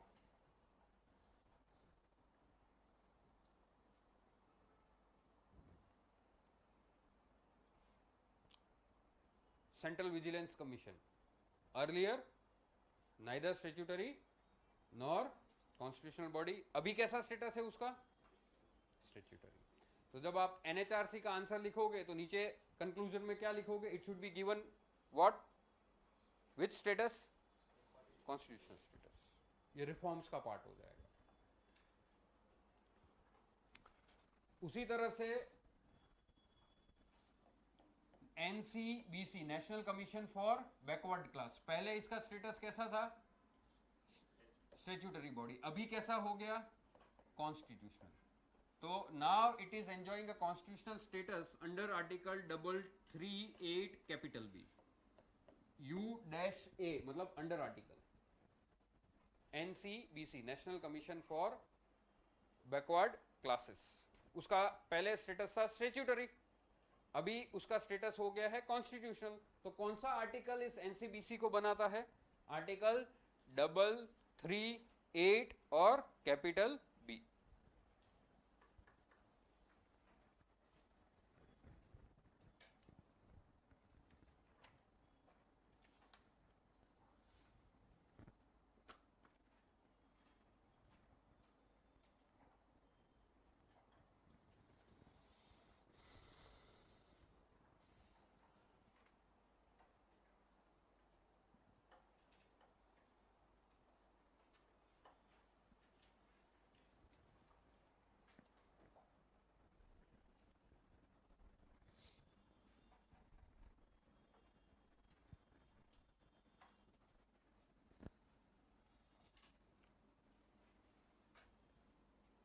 जब भी गवर्नमेंट बनती है तो क्या बनता है? Council of minister. Council of minister is a body of around 70 to 80 people. Council of minister कितने लोगों की बॉडी है? ये 70 से 80। मिनिस्टर्स कितने हो जाएंगे? 70 to 80। लेकिन सारी मिनिस्ट्रीज और सारे मिनिस्टर्स पावरफुल होते हैं? कई छोटी मिनिस्ट्रीज भी होती है, जैसे women and child, water supply, और कुछ हैवी मिनिस्ट्री होती है, फाइनेंस, डिफेंस, फॉरेन अफेयर्स होती है ना। तो जितनी इंपॉर्टेंट मिनिस्ट्रीज होती है वो है 10 से 12। तो ये मिनिस्टर्स कैसे हो जाएंगे? Cabinet ministers. उसके अंदर की ही एक बॉडी होती है जिसके पास इंपॉर्टेंट पोर्टफोलियो मतलब मिनिस्ट्री होती है। वो कितने लोग होते हैं? 10 से 12। तो ऐसे लोग को आप क्या बोलते हो? Cabinet minister. और सारे लोगों को क्या बोलोगे? Council of minister.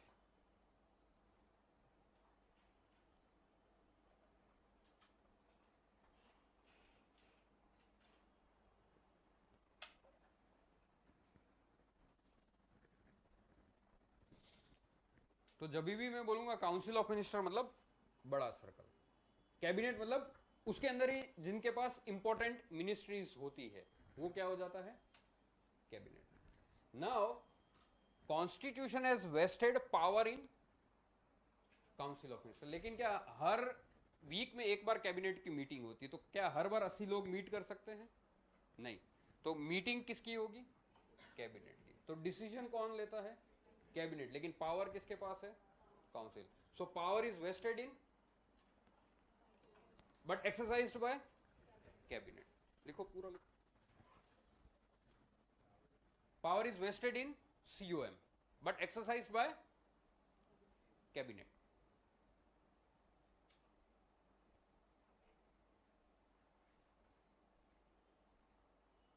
So policy formulation कौन करेगा? Policy implementation council of ministers. लिखो पूरा। Power is vested in but it is exercised by cabinet. Decisions are taken by, implemented by council of ministers.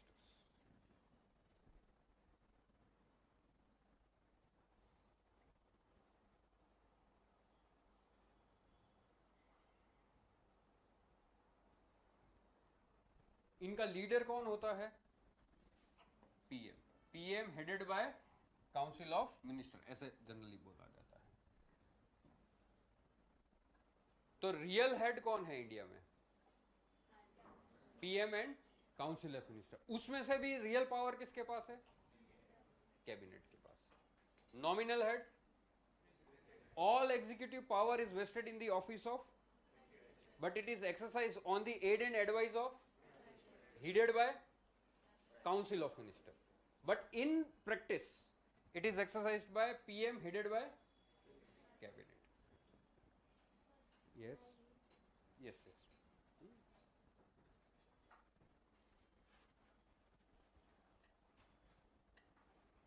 अभी कई बार क्या होता है, जो प्राइम मिनिस्टर होता है उसके कुछ दो तीन अच्छे करीबी मिनिस्टर्स होते हैं और एक दो आउटसाइडर्स भी होते हैं, तो इसको हम बोलते हैं किचन कैबिनेट. ये कहीं भी कॉन्स्टिट्यूशन में नहीं है, ये एक इनफॉर्मल बॉडी हो जाती है जिसमें इस किचन कैबिनेट में पीएम, उसके एक से दो कैबिनेट मिनिस्टर और प्लस एक या दो आउटसाइडर भी होते हैं. जैसे अटल बिहारी वाजपेयी के समय प्रमोद महाजन थे, he was a part of kitchen cabinet.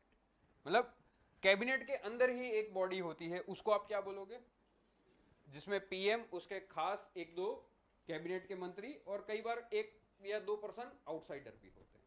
But this kitchen cabinet has nowhere mentioned in constitution of India. तो ये फॉर्मल बॉडी होगी या इनफॉर्मल बॉडी?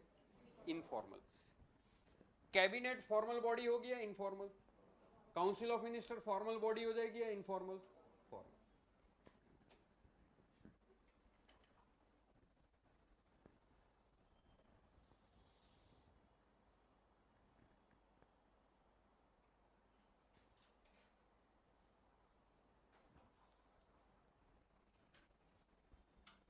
अब जब भी ये कैबिनेट की मीटिंग होती है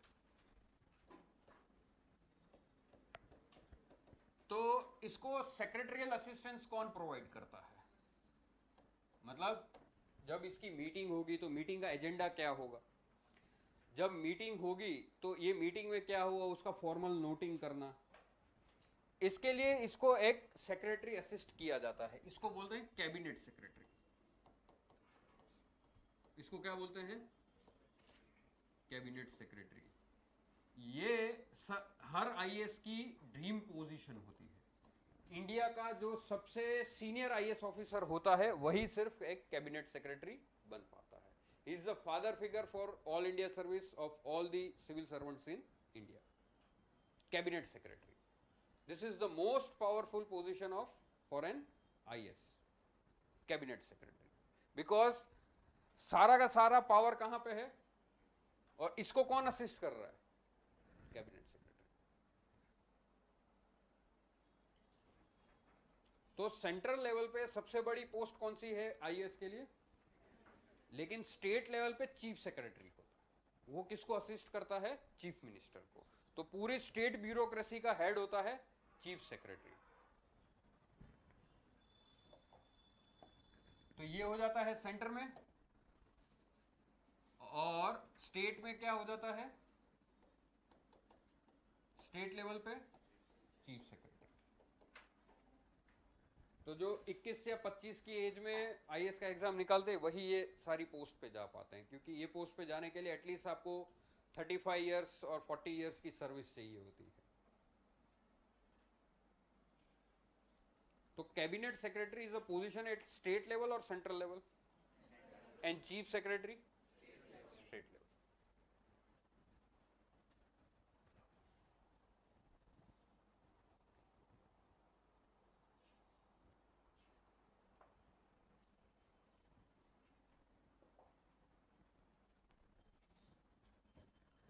समझ लो ये कोई बिल्डिंग है गवर्नमेंट की. यहां पे गवर्नमेंट की, सेंट्रल गवर्नमेंट हो या स्टेट गवर्नमेंट, सबकी मिनिस्ट्रीज होती है. तो मिनिस्ट्री के लिए ऑफिस चाहिए ना, तो हम एक बिल्डिंग बनाते हैं. यहाँ पे मिनिस्ट्री 1 आ गई, यहाँ पे मिनिस्ट्री 2, यहाँ पे मिनिस्ट्री 3, यहाँ पे मिनिस्ट्री 4, यहाँ पे मिनिस्ट्री 5. ऐसी एक बिल्डिंग है. तो ये बिल्डिंग को मैं क्या बोलूंगा? Central secretariat. इस बिल्डिंग को मैं क्या बोलूंगा? Central secretariat.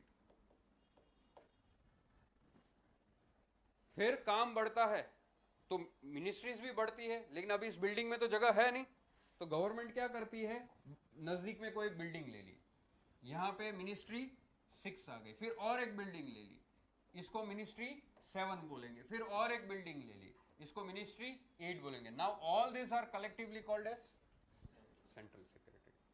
तो reforms in central secretariat means reforms in ministries. Mains में क्वेश्चन आते हैं, बच्चे समझ नहीं पाते. ऑल मिनिस्ट्रीज चाहे सेंटर की हो या स्टेट में हो, और कलेक्टिवली उनकी जो ऑफिसेज होती है उसको हम क्या बोलते हैं, सेंट्रल सेक्रेटरी. समझाता हूं, हाँ 2 मिनट रुको. अब ये एमर्ज कैसे हुआ, ये ब्रिटिश टाइम पे एमर्ज हुआ था. ब्रिटिश टाइम पे क्या होता था, स्टेट का हेड कौन होता था, गवर्नर. तो गवर्नर को असिस्ट करने के लिए एक काउंसिल होती थी, गवर्नर्स काउंसिल. तो वो काउंसिल सारे डिपार्टमेंट को हेड करते थे. तो डिपार्टमेंट का काम करने के लिए एक बिल्डिंग बनाई गई, उस बिल्डिंग में मिनिस्ट्री है, मिनिस्ट्री के सारे एम्प्लॉइज होते हैं, फिर दूसरी मिनिस्ट्री, तीसरी मिनिस्ट्री, ये मिनिस्ट्री. तो स्टेट में इसको क्या बोलोगे, सेक्रेटरीट को state secretariat. State secretariat in normal terms is called सचिवालय. कहाँ है गुजरात का, गांधीनगर में. तो सेंटर का कहाँ होगा, सचिवालय. मतलब all ministries collectively of Gujarat government. उन सारी मिनिस्ट्रीज को आप कलेक्टिवली क्या बोलोगे, गुजराती में सचिवालय, इंग्लिश में स्टेट सेक्रेटरीट. तो सेंटर में भी तो मिनिस्ट्रीज होगी ना. आप जब दिल्ली जाओगे तो कहीं पे रेल भवन होगा, कहीं पे उद्योग भवन की बिल्डिंग होगी, कहीं पे फाइनेंस मिनिस्ट्री की बिल्डिंग होगी, कहीं पे डिफेंस मिनिस्ट्री की बिल्डिंग होगी. तो इन सारी मिनिस्ट्रीज को आप कलेक्टिवली सेंट्रल लेवल पे क्या बोलोगे, स्टेट लेवल पे state secretariat.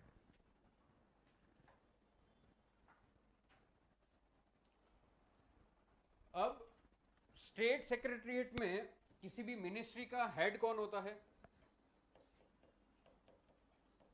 Political head, minister.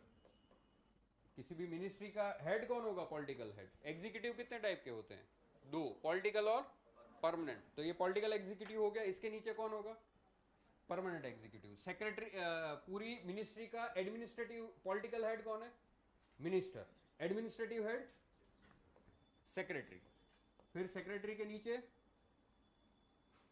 Additional secretary, additional secretary के नीचे जॉइंट, जॉइंट के नीचे डेप्यूटी सेक्रेटरी, डेप्यूटी सेक्रेटरी के नीचे समझ लो अंडर सेक्रेटरी, अंडर सेक्रेटरी के नीचे सेक्शन ऑफिसर, सेक्शन ऑफिसर के नीचे deputy section officer, UDC, LDC सब आ गया.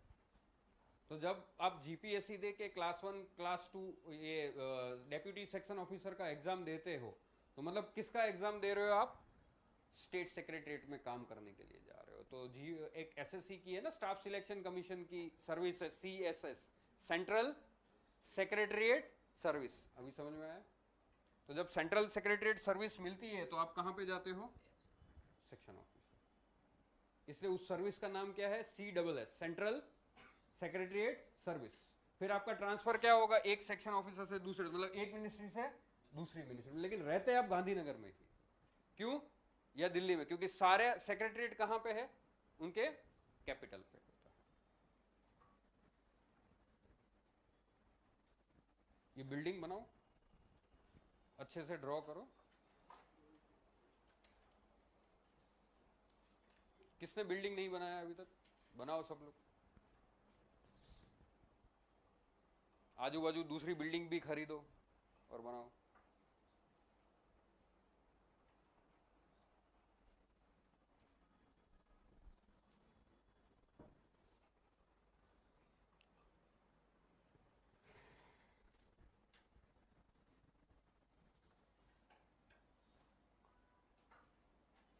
Nilofer, now it's visible. Sakshi.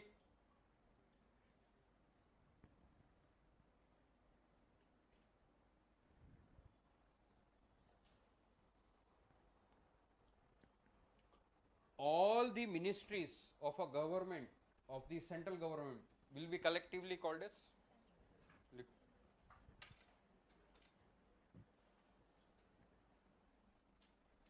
तो ऐसा होगा क्या, एक मिनिस्ट्री दिल्ली में होगी, दूसरी मिनिस्ट्री मध्य प्रदेश में होगी, एक अंडमान में होगी, सारी की सारी कहाँ होगी, दिल्ली में. और काम बढ़ता जाता है तो एक ही बिल्डिंग में थोड़ी ना होगी, दूसरी बिल्डिंग्स भी होती।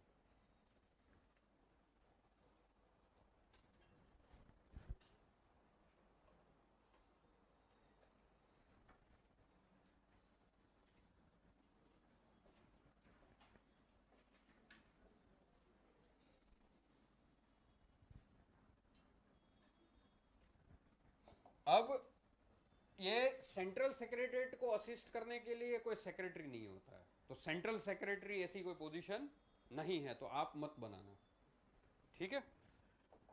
हमने अभी क्या देखा था, कैबिनेट सेक्रेटरी, तो उसका कैबिनेट सेक्रेटरीट होता है, क्या होता है, ये एक ही ऑफिस होती है, और इसका कैबिनेट सेक्रेटरीट का हेड कौन होता है, कैबिनेट सेक्रेटरी। और कैबिनेट सेक्रेटरी किसको असिस्ट करता है, कैबिनेट को।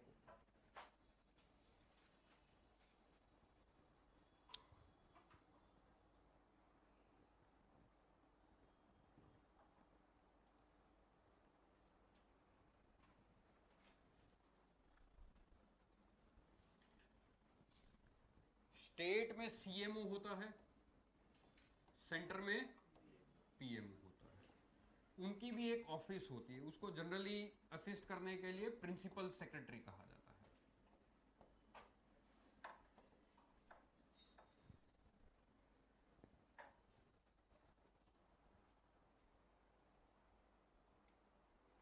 प्राइम मिनिस्टर्स ऑफिस कम से कम 1000 लोग काम करते हैं, तो उसका एडमिनिस्ट्रेटिव हेड कौन होता है, principal secretary. Prime minister's office, उसी तरह से स्टेट में चीफ मिनिस्टर्स ऑफिस होती है। तो पीएम को सेक्रेटरियल असिस्टेंस कैबिनेट सेक्रेटरी देता है या प्रिंसिपल सेक्रेटरी, और कैबिनेट को, लेकिन जो पूरा state government head, state government होता है, उसका हेड कौन होता है, चीफ सेक्रेटरी। चीफ सेक्रेटरी की पोजीशन सेंटर पे है या स्टेट में, स्टेट में।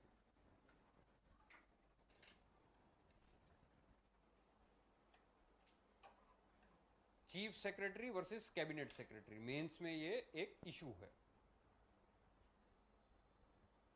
फिर डिबेट भी होती है, सेक्रेटरीट वर्सेस डायरेक्टोरेट, मतलब ये सेक्रेटरीट है, डायरेक्टोरेट मतलब फील्ड पे होते, तो ये एसडीएम वगैरह होते हैं, ये सब फील्ड में काम करते हैं, तो इनको हम कलेक्टिवली क्या बोलते हैं, डायरेक्टोरेट।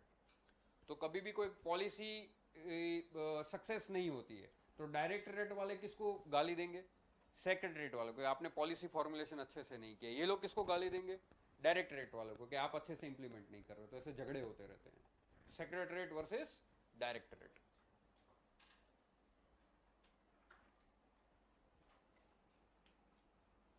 सेकंड एआरसी पढ़ोगे, उसमें आएगा कि जो इंडिया में अगर गुड गवर्नेंस लाना है, तो गवर्नमेंट ऑफ इंडिया में क्या रिफॉर्म्स लाओगे आप, तो government of India means central secretariat, मतलब सेंट्रल सेक्रेटरीट में जो काम होते हैं उसमें क्या रिफॉर्म्स लाओगे। जैसे डेस्क सिस्टम होता है, उनकी हायरार्की होती है, promotion, transfer, 365 degree performance appraisal, ठीक है। मतलब अगर आपको कोई पूछता है गवर्नमेंट ऑफ इंडिया में आप क्या रिफॉर्म्स लाओगे, तो आप किस में रिफॉर्म्स लाओगे, what is government of India, central secretariat, and what is government of state, state secretariat. Visualise कर पा रहे हो ना, जब मैं गवर्नमेंट ऑफ इंडिया बोलता हूं मतलब, क्योंकि ये यही तो गवर्नमेंट ऑफ इंडिया है ना, और क्या है, ठीक है। तो cabinet secretary will give secretarial assistance to, centre में आईएएस की सबसे हाईएस्ट पोजीशन कौन सी है, स्टेट में सबसे हाईएस्ट पोजीशन कौन सी है, चीफ सेक्रेटरी। तो मेरी क्लास में अच्छे से पढ़ो, मैं आपको ये बना दूंगा, ठीक है।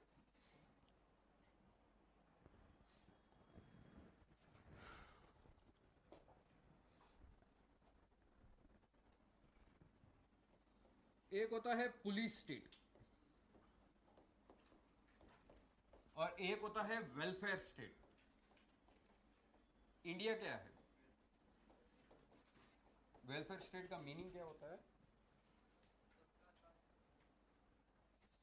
सबका साथ सबका विकास। तो पुलिस स्टेट में क्या होता है, पुलिस घूमती रहती है सब जगह लाल बत्ती लेके। हाँ,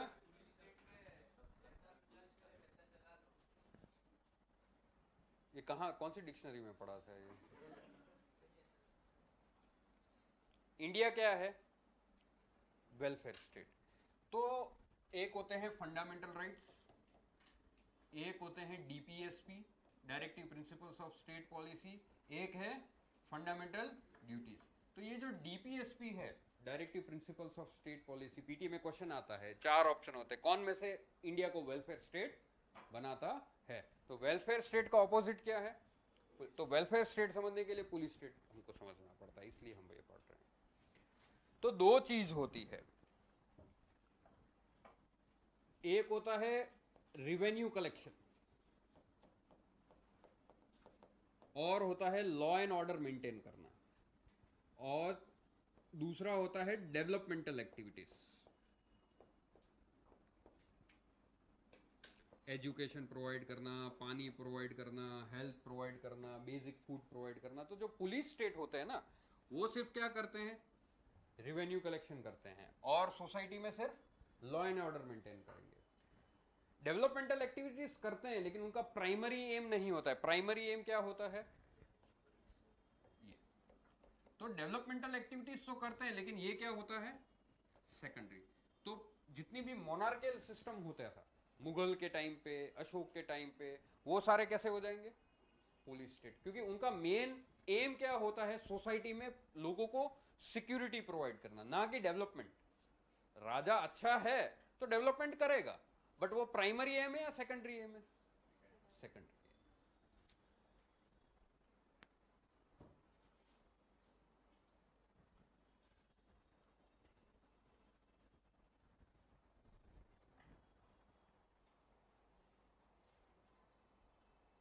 तो जितने भी मोनार्कियल सिस्टम होते थे वो कैसे हो जाएंगे? Police state. स्टेट कैसा हो जाएगा? तो उस स्टेट का एम क्या है? डेवलपमेंट या लॉ एंड ऑर्डर और सिक्योरिटी? तो लॉ एंड ऑर्डर प्रोवाइड करना है तो रेवेन्यू कलेक्शन करना पड़ेगा। रेवेन्यू कलेक्शन करके उसका मेन एम क्या है? इसका मतलब ये नहीं कि वो डेवलपमेंटल एक्टिविटीज नहीं करता है, कर भी सकता है, नहीं भी कर सकता है, इट्स नॉट मैंडेटरी। राजा अगर अच्छा है तो क्या करेगा? डेवलपमेंटल एक्टिविटीज करेगा, नहीं तो नहीं करेगा। लेकिन ऐसा प्राइम मिनिस्टर आ सकता है अभी इंडिया में जो डेवलपमेंटल एक्टिविटीज ना करे, सिर्फ लॉ एंड ऑर्डर प्रोवाइड करे। क्यों? क्योंकि अभी के स्टेट कैसे हो गए हैं? इसका डेफिनेशन लिखो। Welfare state means a state which tries to fulfill basic needs, which tries to fulfills basic needs of all its citizens। कुछ नहीं, सारे के सारे सिटीजन्स की बेसिक नीड्स फुलफिल करेगा। Example, food, shelter, clothing, health, education. Food, shelter, health, clothing. Clothing का मतलब ये नहीं कि गवर्नमेंट आपको लिवाइस का जीन्स दे रही है ना? Food, shelter, health, clothing, housing facilities, इसलिए प्रधानमंत्री आवास योजना है, पीडीएस सिस्टम है। तो सिटीजन्स की बेसिक नीड्स फुलफिल करना प्राइमरी एम होता है किसका? तो developmental activities are primary in the case of. इसका मतलब ये सब नहीं करेगा, revenue collection, law and order, ये भी करेगा, बट इसका प्राइमरी एम क्या है? Developmental activities. India is a welfare state, इसलिए इंफ्रास्ट्रक्चर में इतना पैसा होता है, रेलवे में है, स्वास्थ्य बीमा योजना है, पेंशन स्कीम है, there are several plethora of schemes, NREGA है, अनएम्प्लॉयमेंट अलाउंसेस मिलता है, डिसेबिलिटी के टाइम पे आपको गवर्नमेंट से सहायता मिलती है। क्यों? क्योंकि इंडिया क्या है? Welfare state. और कॉन्स्टिट्यूशन का कौन सा पार्ट इसको वेलफेयर स्टेट बनाता है? ना कि फंडामेंटल ड्यूटी और फंडामेंटल राइट्स। ये हम आगे डिटेल में पढ़ेंगे, बट एज ऑफ नाउ आपको इसका सिर्फ डेफिनेशन समझना है। Welfare state means a kind of state which tries to fulfil the basic necessities of few citizens या all citizen. All citizen. Clear सबको?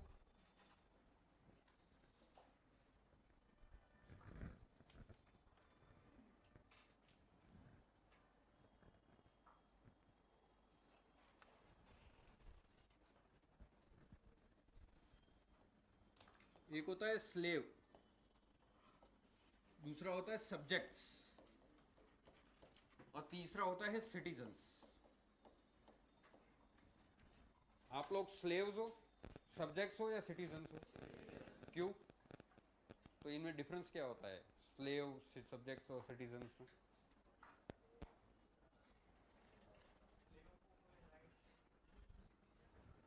राइट्स होते हैं, वेरी गुड। देखो यहां पे ना नॉर्थ अमेरिका था, यहां पे साउथ अमेरिका था, यहां पे यूरोप होता है, और यहां पे अफ्रीका। बीच में कौन सा ओशन आता है? Atlantic ocean. इक्वेटर के ऊपर उस ओशन को क्या बोलते हो? और नीचे साउथ अटलांटिक। तो मिडिवल एजेस में क्या होता था, यूरोप ने यहाँ पे कॉलोनाइज करके रखा था अमेरिका को। अमेरिका इनिशियली में यहाँ पे सिर्फ 13 कॉलोनीज थी, ये बढ़ के आगे जाके क्या हो जाती है, 50 कॉलोनीज बनती है, और यूनाइटेड स्टेट्स ऑफ अमेरिका बन जाता है। तो यहाँ पे काफी सारा एग्रीकल्चर होता था। अब एग्रीकल्चर में अगर आप लेबर रखोगे तो उनको पैसा देना पड़ेगा, तो काफी महंगा हो जाता था। तो ये लोग क्या करते थे, यहाँ से ब्लैक अफ्रीकन को पकड़ के लाते थे और यहाँ पे इसको स्लेव्स बना देते थे। अब जो स्लेव होता है ना, वो प्राइवेट प्रॉपर्टी होती है मास्टर की। जैसे आपकी कार है, वो आपकी क्या हो जाती है, प्राइवेट प्रॉपर्टी। प्राइवेट प्रॉपर्टी है तो उसको कभी भी खरीद सकते हो और कभी भी बेच सकते हो, और मन चाहे वैसे यूज कर सकते हो। इसलिए कभी बोलते हैं ना, हस्बैंड अपनी वाइफ को प्राइवेट प्रॉपर्टी समझता है, या बॉयफ्रेंड होता है वो अपनी गर्लफ्रेंड को भी प्राइवेट प्रॉपर्टी समझता है। ठीक है, तो मास्टर और स्लेव में क्या होता है, slave is the private property of the master. तो यहां से ये लोग ब्लैक अफ्रीकन स्लेव्स लेके जाते थे और लाइफ टाइम उनको वहां पे एग्रीकल्चर में काम करवाते थे। बट आगे जाके जब अमेरिका को इंडिपेंडेंस मिलता है, और इसी मैटर पे सिविल वॉर हुआ था, अब्राहम लिंकन थे नॉर्दर्न स्टेट्स और सदर्न स्टेट्स के बीच में, क्योंकि वो अब्राहम लिंकन स्लेवरी को एबॉलिश करना चाहते थे। स्लेवरी को एबॉलिश कर दोगे तो जो आप इनको फ्री में काम करवा देते, अब पैसे देने पड़ेंगे। पैसे देने पड़ेंगे तो यहाँ पे जो एग्रीकल्चर प्रोडक्ट्स होते थे उसका कॉस्ट कम होगा या ज्यादा होगा? तो एग्रीकल्चर में इनका यहाँ से एक्सपोर्ट महंगा हो जाता। फिर यहाँ से ये रॉ मटेरियल लेके शिप कहाँ पे जाता था? उस टाइम पे फ्लाइट्स तो होती नहीं थी, शिप्स होती थी। तो ये पूरा एटलांटिक ओशन क्रॉस करके अमेरिका से रॉ मटेरियल लेके शिप कहाँ जाएगा? यूरोप। और यहाँ से फिनिश गुड्स लेके ये अफ्रीका में बेचते थे। फिर वापस यहाँ से शिप खाली कर देते थे, स्लेव्स को पकड़ते थे, यहाँ से खरीद के यहाँ बेचते। तो ये जो ट्रेड होता था, इसको आप कैसा ट्रेड बोलोगे? Trans Atlantic trade. तो slavery system used to exist during earlier times. तो जो स्लेव्स होते हैं इनके पास कोई राइट्स नहीं होते हैं, they are the private property. जैसे गुड्स होते हैं ना, कोई भी एसेट होता है, वो आपकी क्या हो जाती है? प्राइवेट प्रॉपर्टी होती है। और स्लेव एज एन इंडिविजुअल, उसकी खुद की कोई राइट्स नहीं होती है। जब मोनार्कियल सिस्टम होता है, राजा होता है, तो आपके पास राइट्स होती है, होती है। लेकिन वो राइट्स कौन देता है आपको? किंग। फिर वापस ले सकता है? राइट्स होती है लेकिन गारंटीड नहीं होती। तो ऐसी सिचुएशन में लोग क्या हो जाते हैं? They have rights but not guarantee, क्योंकि कॉन्स्टिट्यूशन तो होता नहीं है। King's words are law, king is the supreme law maker of the society, all kinds of power are vested in king, so people become subjects. So if you are subjects, you can have rights. Slaves can have rights? No. So subjects can have rights. Can more rights be given? Can these rights can be taken back? But this is not in the case of citizens because of constitution. They have rights which are guaranteed by constitution.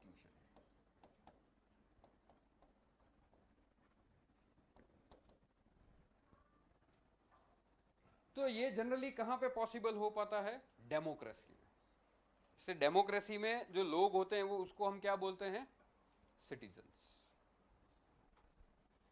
तो ये generally democracy में होता है, ये generally monarchy में होता है। Slaves तो कहीं भी हो सकते हैं।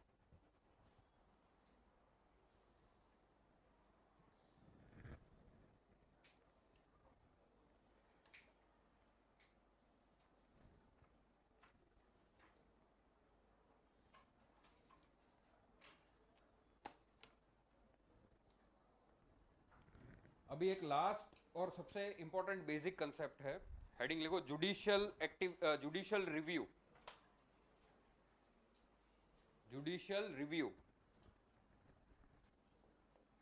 फिर जुडिशियल एक्टिविज्म। जुडिशियल रिव्यू, दूसरा लिखो judicial activism. Judicial overreach, judicial overreach,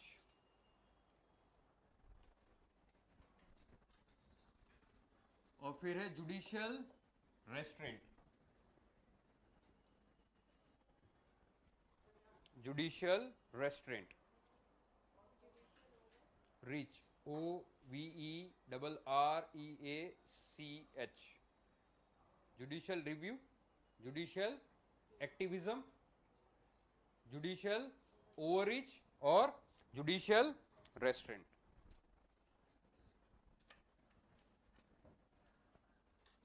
theory of separation of power, साथ में लिखते जाना। According to this theory of separation of power, there should be 3 organs of government: executive, legislature and judiciary। तीनों का अपना अलग अलग काम होता है।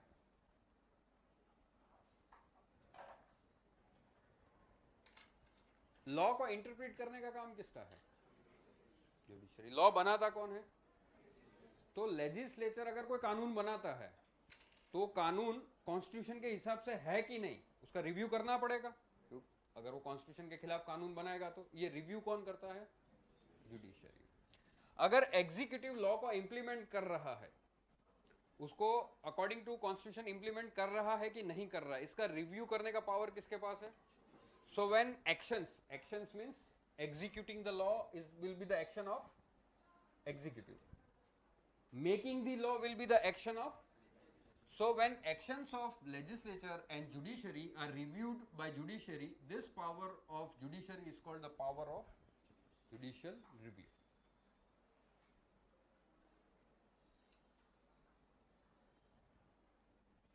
when actions of other 2 organs means executive and legislature are reviewed by which organ? Third organ। और क्या रिव्यू करेगा? whether they are according to constitution or not। this power of judiciary is called the power of judicial review।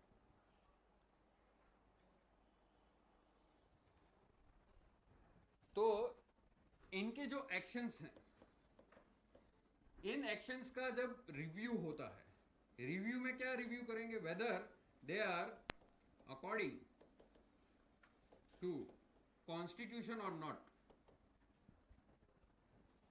This power of the third organ which is judiciary is called the power of judicial review.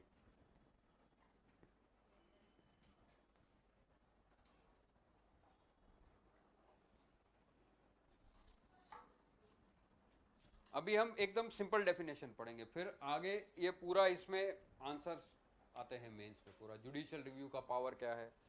This power of judicial review India में judiciary के पास है। It is under which article? Article 13। लेकिन article 13 में word judicial review is not mentioned, so this power is implicit not explicit। word judicial review is not mentioned in article 13। पूरा लिखते जाओ। so this power of judiciary, which power of judiciary? judicial review, it derives this power from which article? 13। explicitly or implicitly? implicitly, because article 13 does not mentions the word judicial review। Article 13 में term judicial review mention, word mention नहीं है। लेकिन judiciary derives it's power of judicial review from which article? Implicitly और explicitly? Implicitly. अब ऐसा कैसे है ये आगे हम पूरा डिटेल में पढ़ेंगे, अभी मैं शॉर्ट में बता देता हूं। आर्टिकल 13 में क्या लिखा है? अगर कोई कानून, if any law it is violating fundamental rights, it will be null and void, ऐसा लिखा है। आर्टिकल 13 में क्या लिखा है? अगर कोई भी कानून फंडामेंटल राइट्स को वायलेट करेगा तो क्या हो जाएगा? अब ये काम कौन करेगा? So Article 13 is giving the power of judicial review to judiciary without mentioning the term judicial review. So in India, judiciary has the power of judicial review.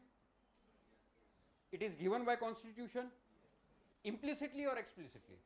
Implicitly, बस। क्योंकि आर्टिकल 13 में क्या लिखा है? कोई भी कानून फंडामेंटल राइट्स को वायलेट करेगा तो नल एंड वॉइड हो जाएगा। अब ये काम कौन करेगा? तो इंडिया की जुडिशरी को जुडिशियल रिव्यू का पावर कौन से आर्टिकल से मिलता है? इम्प्लिसिटली, एक्सप्लिसिटली, बस।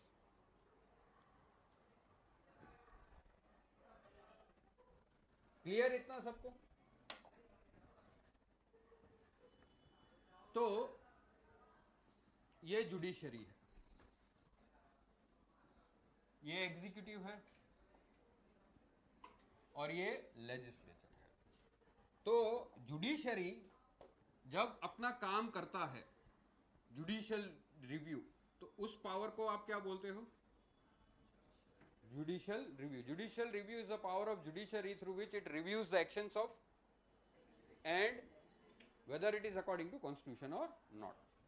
लेकिन कई बार क्या होता है, this judiciary enters into the domain of other two organs. मतलब लेजिस्लेचर का काम क्या है? तो जुडिशरी लॉ बनाता है। एग्जीक्यूटिव का काम क्या है? तो जुडिशरी लॉ को इंप्लीमेंट करता है। मतलब एग्जीक्यूटिव का काम करता है, वो खुद इंप्लीमेंट नहीं करेगा, but it will give directions and force executive to execute the law. So in this situation, one organ is entering into the domain of other two organ. For example, Vishaka judgment. This judgment was related to protection of women from sexual harassment from workplace. लिखते जाओ उसको।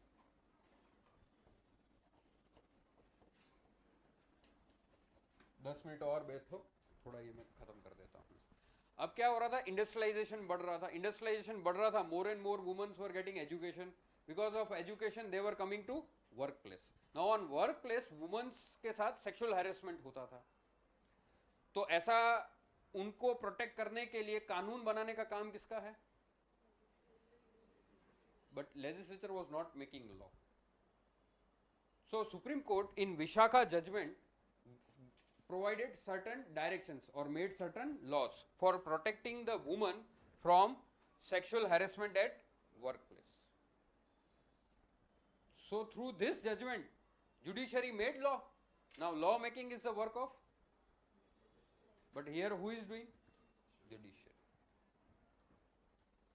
Protection of woman from sexual harassment at workplace. Vishaka judgment.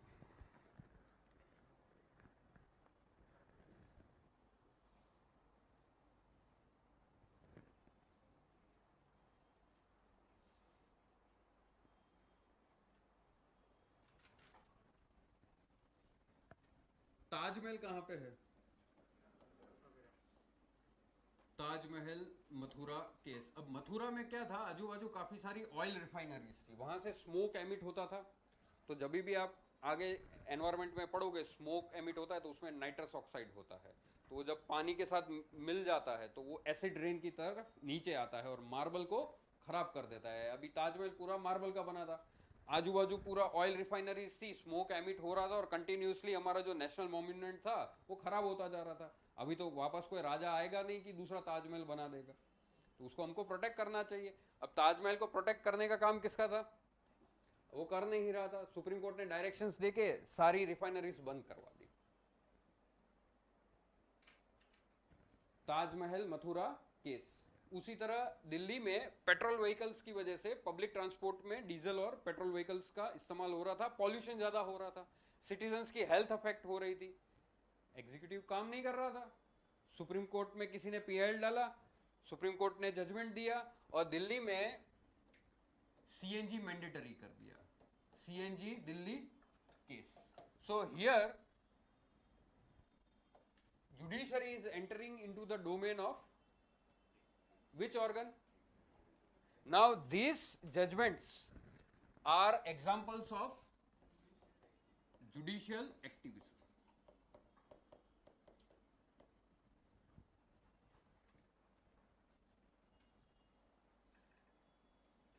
These are examples of judicial activism. So in judicial activism, one organ is entering into the domain of other organ and doing the work of other organ.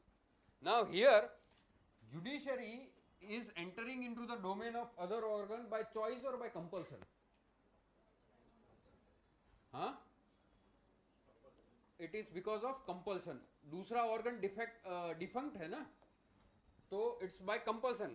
Judiciary को enter नहीं होना है, but enter होना पड़ रहा है because other two organs are defunct. They are not performing their duties. So to protect the rights of citizens in public interest, judiciary is entering into the domain of other two organs. So it's good or bad? It's good.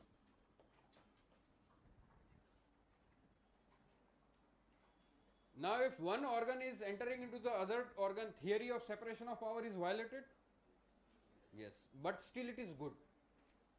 Theory of separation of power is violated. If theory of separation of power is violated, it should be null and void. But here it is not. Why? Because it's good to protect the rights of citizens.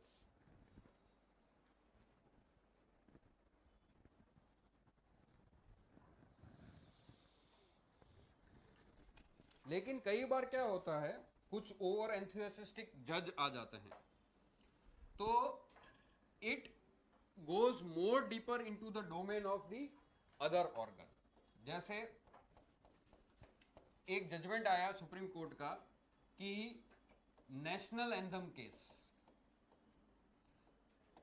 National anthem case कि जब भी citizens movie hall में movie देखने जाएंगे, movie चालू होने से पहले नेशनल एंथम बजेगा, सब लोग खड़े होंगे 15 मिनट तक कंपल्सरीली.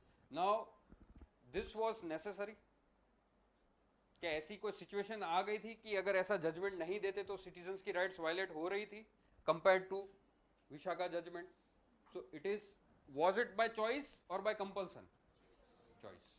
वाज इट नेसेसरी और ऐसा अवॉइड कर सकती थी जुडिशरी? अवॉइड कर सकती थी. Delhi highway case,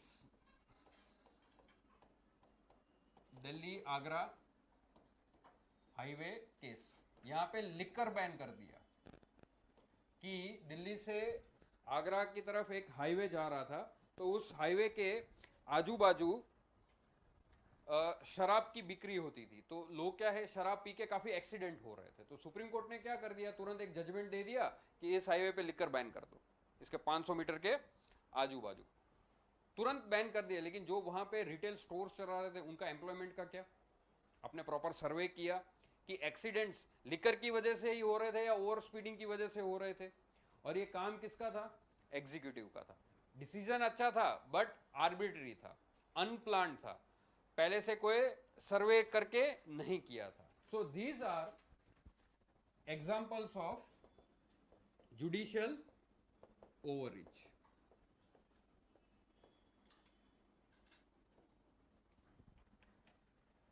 Judicial overreach is by choice or by compulsion? Is good or bad? Why? ये क्या वायलेट करता है? Theory of separation of power. It's good और बैड? It's bad.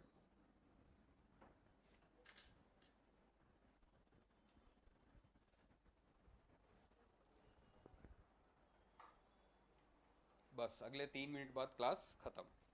ठीक है.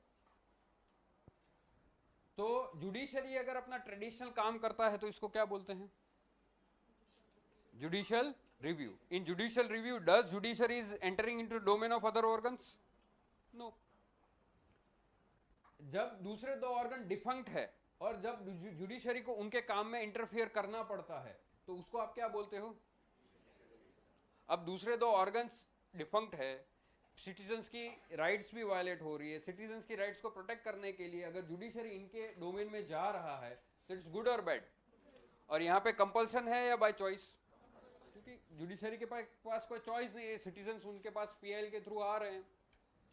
लेकिन कई बार जहां नेसेसरी नहीं भी है फिर भी जुडिशरी दूसरे दो ऑर्गन के काम में इंटरफियर करता है। So this is will be an example of judicial overreach. तो ये होता है जुडिशियल रिव्यू, ये होता है जुडिशियल एक्टिविज्म, और ये होता है जुडिशियल ओवररीच। तो ऐसा कहा जाता है कि judiciary should not enter into the domain of other two organ and should restrict itself through its traditional function. उसका ट्रेडिशनल फंक्शन क्या था? Judicial review. तो ऐसे कॉन्सेप्ट को आप क्या बोलोगे? Judicial restaurant.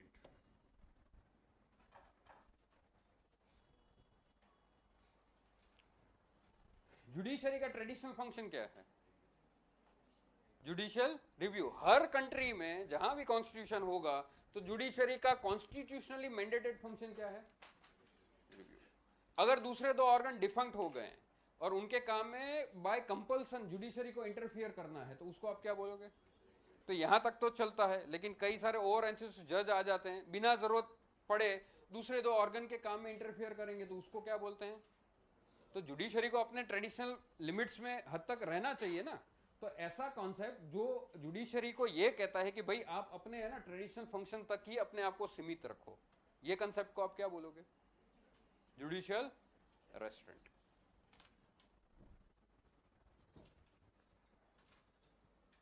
Judiciary should limit itself to its traditional function of what?